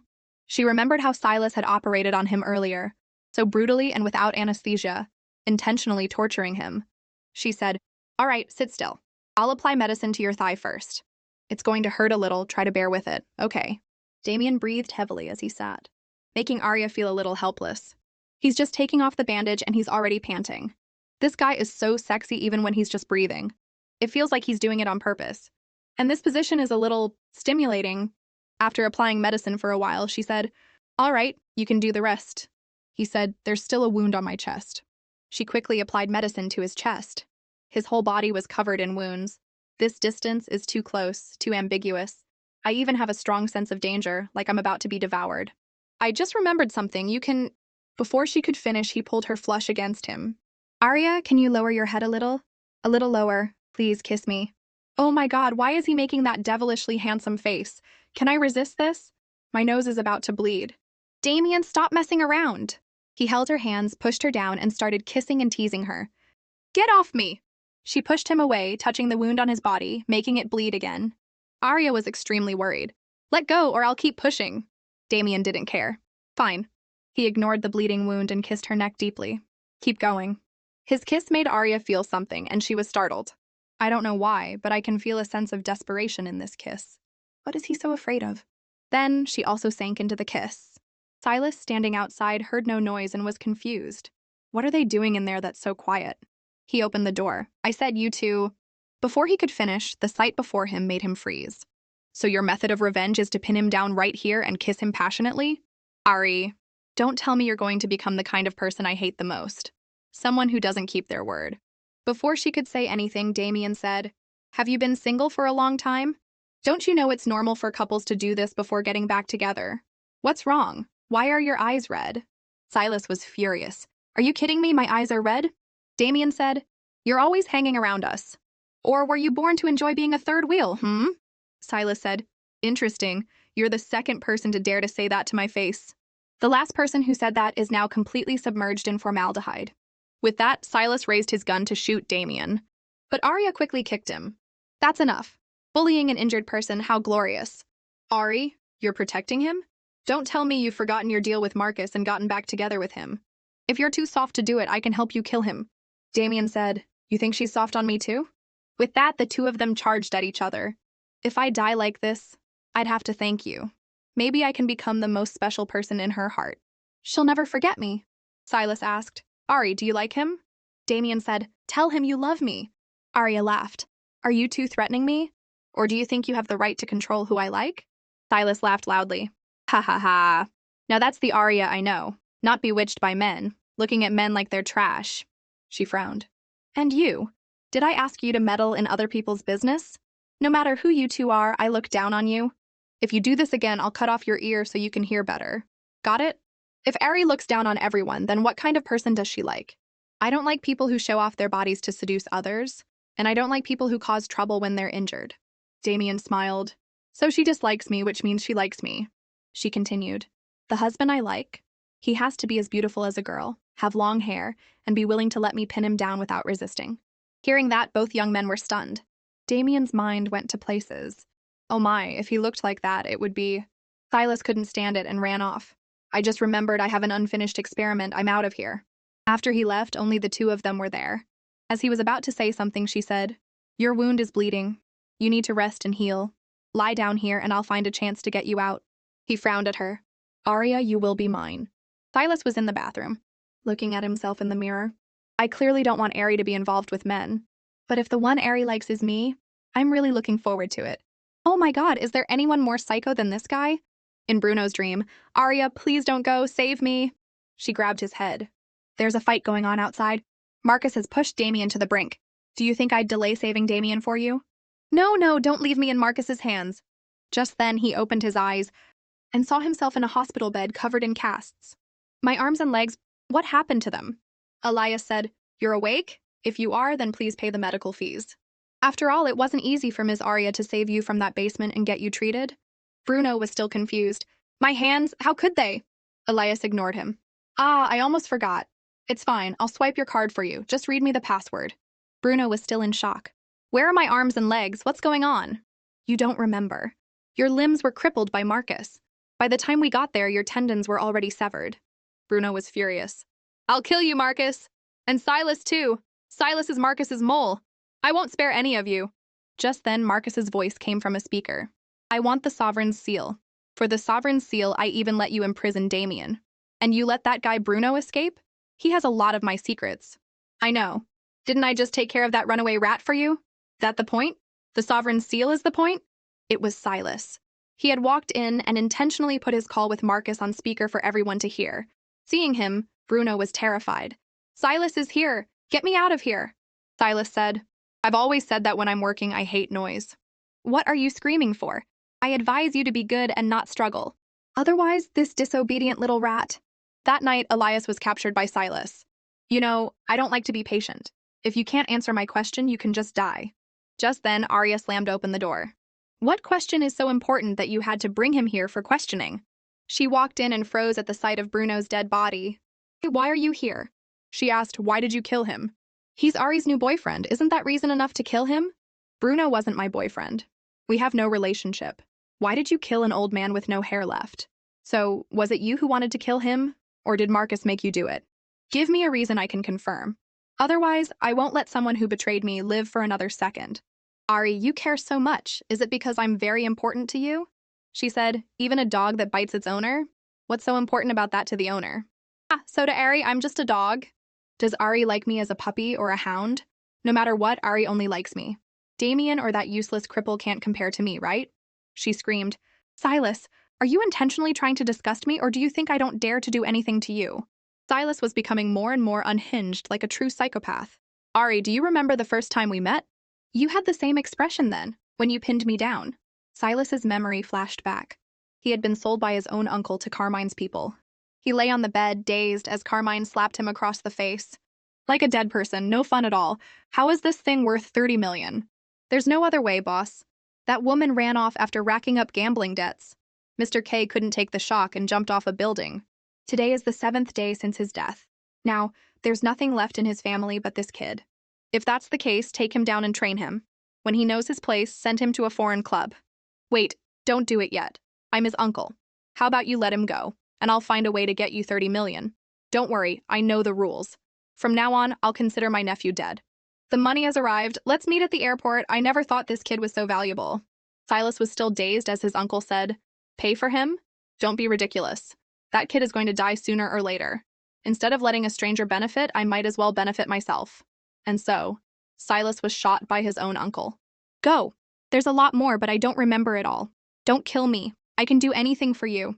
As he was curled up in a corner, crying, Carmine approached. Anything? Do you know what your uncle sold you here for? On the outside, it looks like a club, but we're actually in the organ trafficking business. Welcome to H. Silas said, I can do anything. I'll make you more money than selling organs. What did you say? Stop lying. How can I believe you? Madam H said, Carmine, let him try. I believe he can do it. Take out his 2 kidneys. Silas approached with a knife, about to take the man's kidneys. The man screamed and begged, making Silas hesitate. Carmine, annoyed by the noise, grabbed Silas's hand and plunged the knife into the man. See, only the dead know how to listen. Silas slowly lost his humanity. That's right, only the dead can listen. There was a lot I didn't remember, including how I escaped H after that, but there were 2 things I remembered very clearly. One was bringing my uncle back from America and personally turning him into the most obedient specimen. The other was discovering her. Wow, impressive. You've been locked up for 10 days and you haven't gone crazy, haven't starved to death? Hearing her mumble something, Silas asked, What did you say? I said, go to hell. With that, she kicked him, but he was unfazed. She quickly grabbed a knife, pushed him to the ground, and was about to stab him. But Silas quickly grabbed her hand. Although I'm surprised you can still move, how could I just walk in here like an idiot without any preparations? I've changed my mind. Cooperate with me. So, not good enough. Back then, Ari had the same expression when she pinned me down. Not long after, we became the closest partners. Now, you're using that same expression to suppress me. Does Ari want our relationship to take another step forward? Are you misunderstanding something? The point was never whether you were a dog or not, but the relationship between you and Marcus. She snatched the knife and pointed it at him. I don't like being deceived. Tell me the truth. This is your last chance to be honest. Arya, you want the truth that badly? If Ari promises to only be good to me from now on, I'll tell her the truth, okay? Arya gritted her teeth. I'm being serious. So am I. The Damien you were so good to before has turned against you. Your little boyfriend is a useless cripple. Right now, I'm the next most important person to you, right? What are you hesitating for? As long as you're good to me, I'll tell you everything. Am I right, Ari? Damien, watching this through a camera from afar, was furious. Silas said, if you agree to be good to me, I'll tell you everything, and you'll become my closest and most trusted person. You can know all my secrets. Arya grabbed his hand. Become your closest person? Silas smiled. Is Ari moved? As he spoke, she grabbed his shoulder, flipped him over, and pinned him to the ground. Since when do I have to sell my soul for information? When I want something, no one can stop me. She took Silas's phone and held it up to his face to unlock it. Let's see just how much Marcus is paying you to sell your life for him. Silas grabbed her hand. Are you sure you want to see? For you, this could be Pandora's box. Knowing isn't always a good thing. Good or not, it's none of your business. She checked his call history and saw that all the calls were from the chairman. She was confused. Why is it the chairman? Damien, watching through the camera, was also confused. He died 6 months ago. Why is he still contacting Silas? Is he really working for Marcus? Marcus was in his office when he received a text from Silas. Half an hour at the docks, there's a deal. Estimated value 500 units, 5 people in total. He read the message and laughed. Look, another new order. Everyone get ready, we're moving out. Maybe you should stay home this time, Marcus. Let us handle it. What if it's a trap? It's fine. Silas's information has been accurate for the past half-month. But, all right. At this historic moment, witnessing the downfall of Arya and Damien, the unification of all the underground factions, how can I, the new leader of the entire underworld, be absent? That night, at the docks, everyone met. As they were making the deal, they felt guns pointed at them. They turned in confusion to see Marcus's men surrounding them. Money in, goods out. I'm in a good mood today. As long as you obediently join my syndicate, I can spare your lives this time. The 2 men, one from Arya's side and one from Damien's, were shocked. You want us to betray our bosses? He laughed. 2 soon-to-be-dead bosses and a small faction that has lost all harmony. You're just looking for another job. How can you call it betrayal? Just as he was gloating, a deadly voice and the laser sight of a sniper rifle appeared on his forehead. Is that so? Well, it's our 2 super cool bosses. How come we didn't know we were about to die? He was shocked. You 2 were locked in Silas's basement. Arya sneered and waved her hand. Her men stepped forward, pointing their guns at him, making him freeze. Instead of worrying about me, you should be worrying about your own life, Marcus. Let me guess. If all these bullets are fired at once, will your head explode like a sandbag? He panicked, not daring to make a sound. A few seconds later, he said, Arya, after all, I'm the one who watched you grow up. Just for the position of chairman, you'd kill the people who raised you? Now you want to kill me too? Next, are you going to kill everyone who trusts you the most? As he spoke, he winked at Silas. But Silas just stood there, ignoring his signal. He continued to signal frantically. This ruthless person, why would you still follow her? He cursed under his breath. What's wrong with Silas? Make a move. Why are you just standing there? Arya laughed. Are you winking at me to seduce me or something? Haha, nonsense, just some dust in my eye. Oh, is that so? I thought you were signaling for your mole to make a move. Right, I forgot to introduce you. To lure you into this trap, I had Silas intentionally feed you a lot of real information for the past half-month. It wasn't easy for my brothers to cooperate in this act with you. Did you have fun during this time, Marcus? Marcus was so shocked his jaw dropped. How is that possible? You knew everything? Silas, how could this be? You betrayed me. Have you forgotten how I saved you from H? You were just a dog back then. And you've forgotten everything? You'd betray me for a woman? Silas smiled. Hey, why are your parting words so ugly? Everything you wanted, didn't I help you get it? Now I just want you to die. What's wrong with that? He trembled with rage. You people? I, the great Marcus, have been played like a fool by you all. No more games. If so, then let's all die together. Let's all go to hell. Seeing him charge forward with a sword, both Damien and Silas were worried for Arya. Careful! Silas stepped in front of her to shield her. But before the sword could hit him, Arya blocked it with her gun. How could you? Everyone here has a gun. What's wrong? Why is everyone afraid of a man with a sword? Before Damien could say anything, Silas smiled. Because I was worried about Ari. If Ari dies, what will I do? Marcus said, do you dare to kill me? Most of the forces in this city and the fastest way to make money through drug trafficking are still in my hands. My men only recognize me, not money. You don't dare to kill me. He let out a loud, echoing laugh. Then a gunshot rang out. Arya had shot him without hesitation. You talk too much. Sometimes death is better than life. After all, there are many ways to make a person wish they were dead. Marcus lay on the ground in a pool of blood, barely breathing. Arya said, come here. Our two young men obediently came over, glaring at each other. She called me. Arya said, Silas, you come here, pick up the sword. Silas obediently did so. What does Ari want me to do? Stab him. I want to hear him scream, admit his mistakes, and apologize. No problem, leave it to me.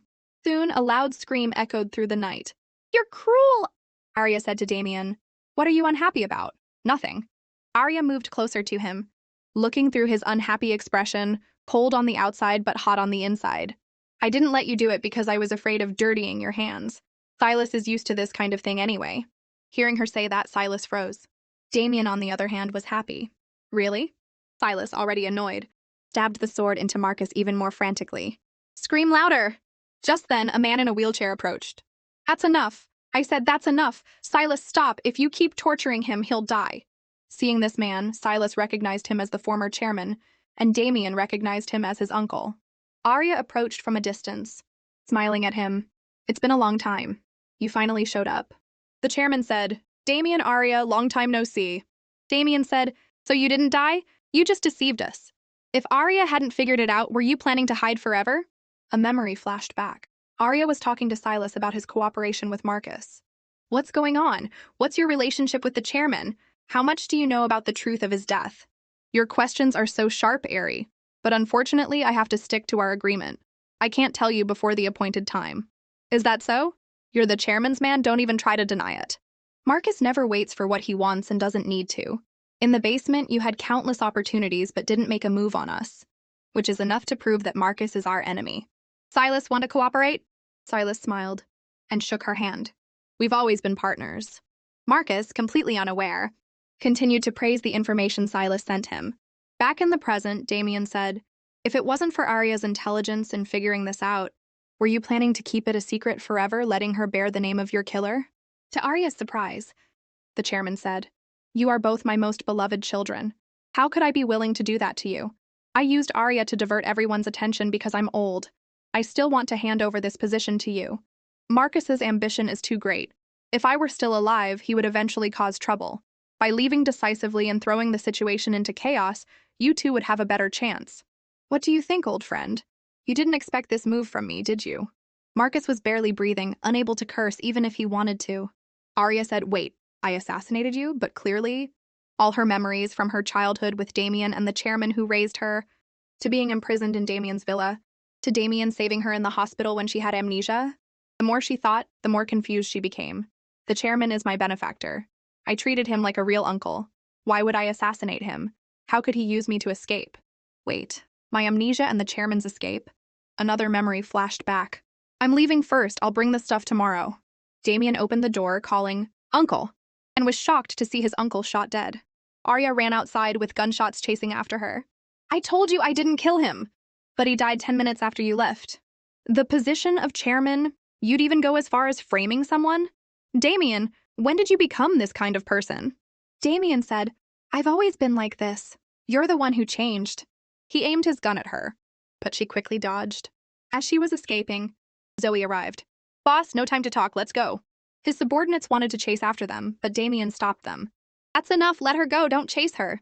As the car drove off, a subordinate fired a bomb ahead of them, causing an explosion. Sorry, boss, my hand slipped. And that's how she was injured and lost her memory. So that was it. That was the truth. This time I've truly remembered everything. But what now? He's my benefactor. Even if he framed me, he's still my benefactor. Marcus was still writhing in pain on the ground. Arya frowned and pointed her gun at him. He is my benefactor. This old man is nothing. If it wasn't for this old man, I wouldn't be in this mess.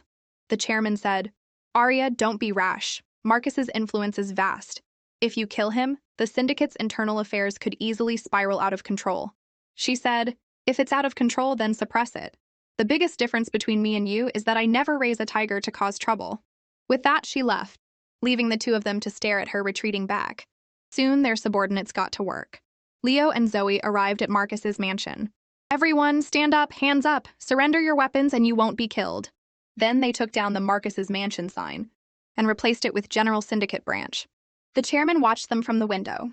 "Damien, do you still not understand why I faked my death?" Damien was still furious.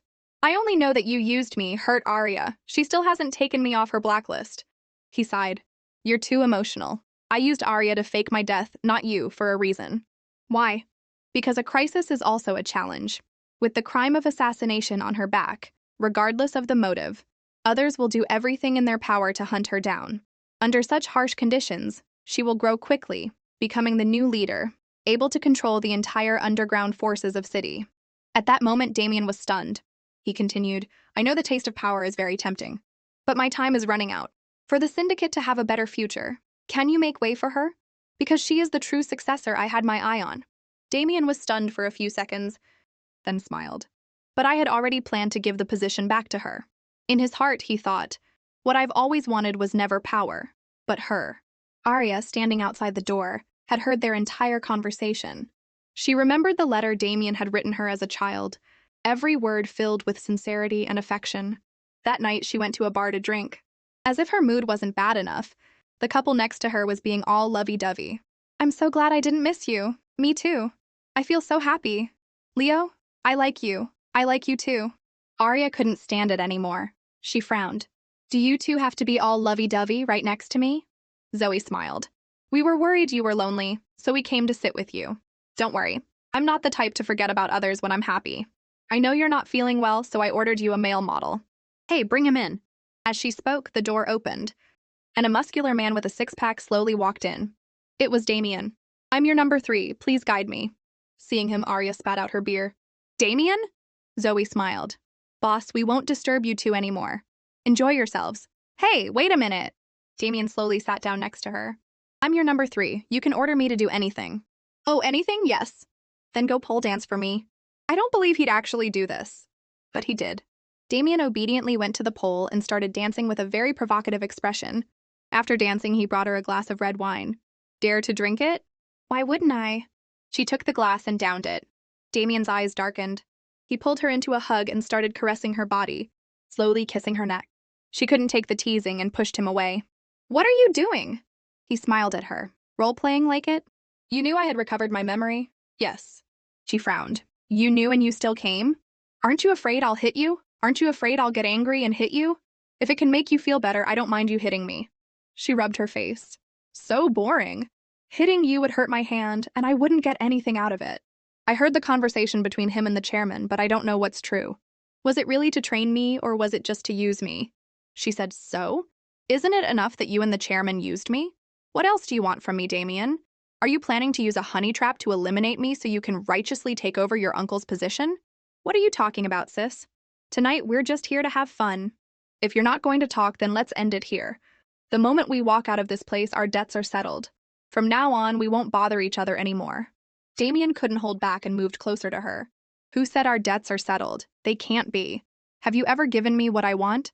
What I want is you. Are you trying to provoke me? You know I don't care about those things. I only like you." He bit her and continued, "From a long, long time ago, I've only ever liked you." His words reminded her of when they were kids. "Hey, listen up. Sooner or later, I'll let you know that my like for you is a grown-up like. Oh well, when you're taller than me, we can talk." Thinking about it, her eyes drooped.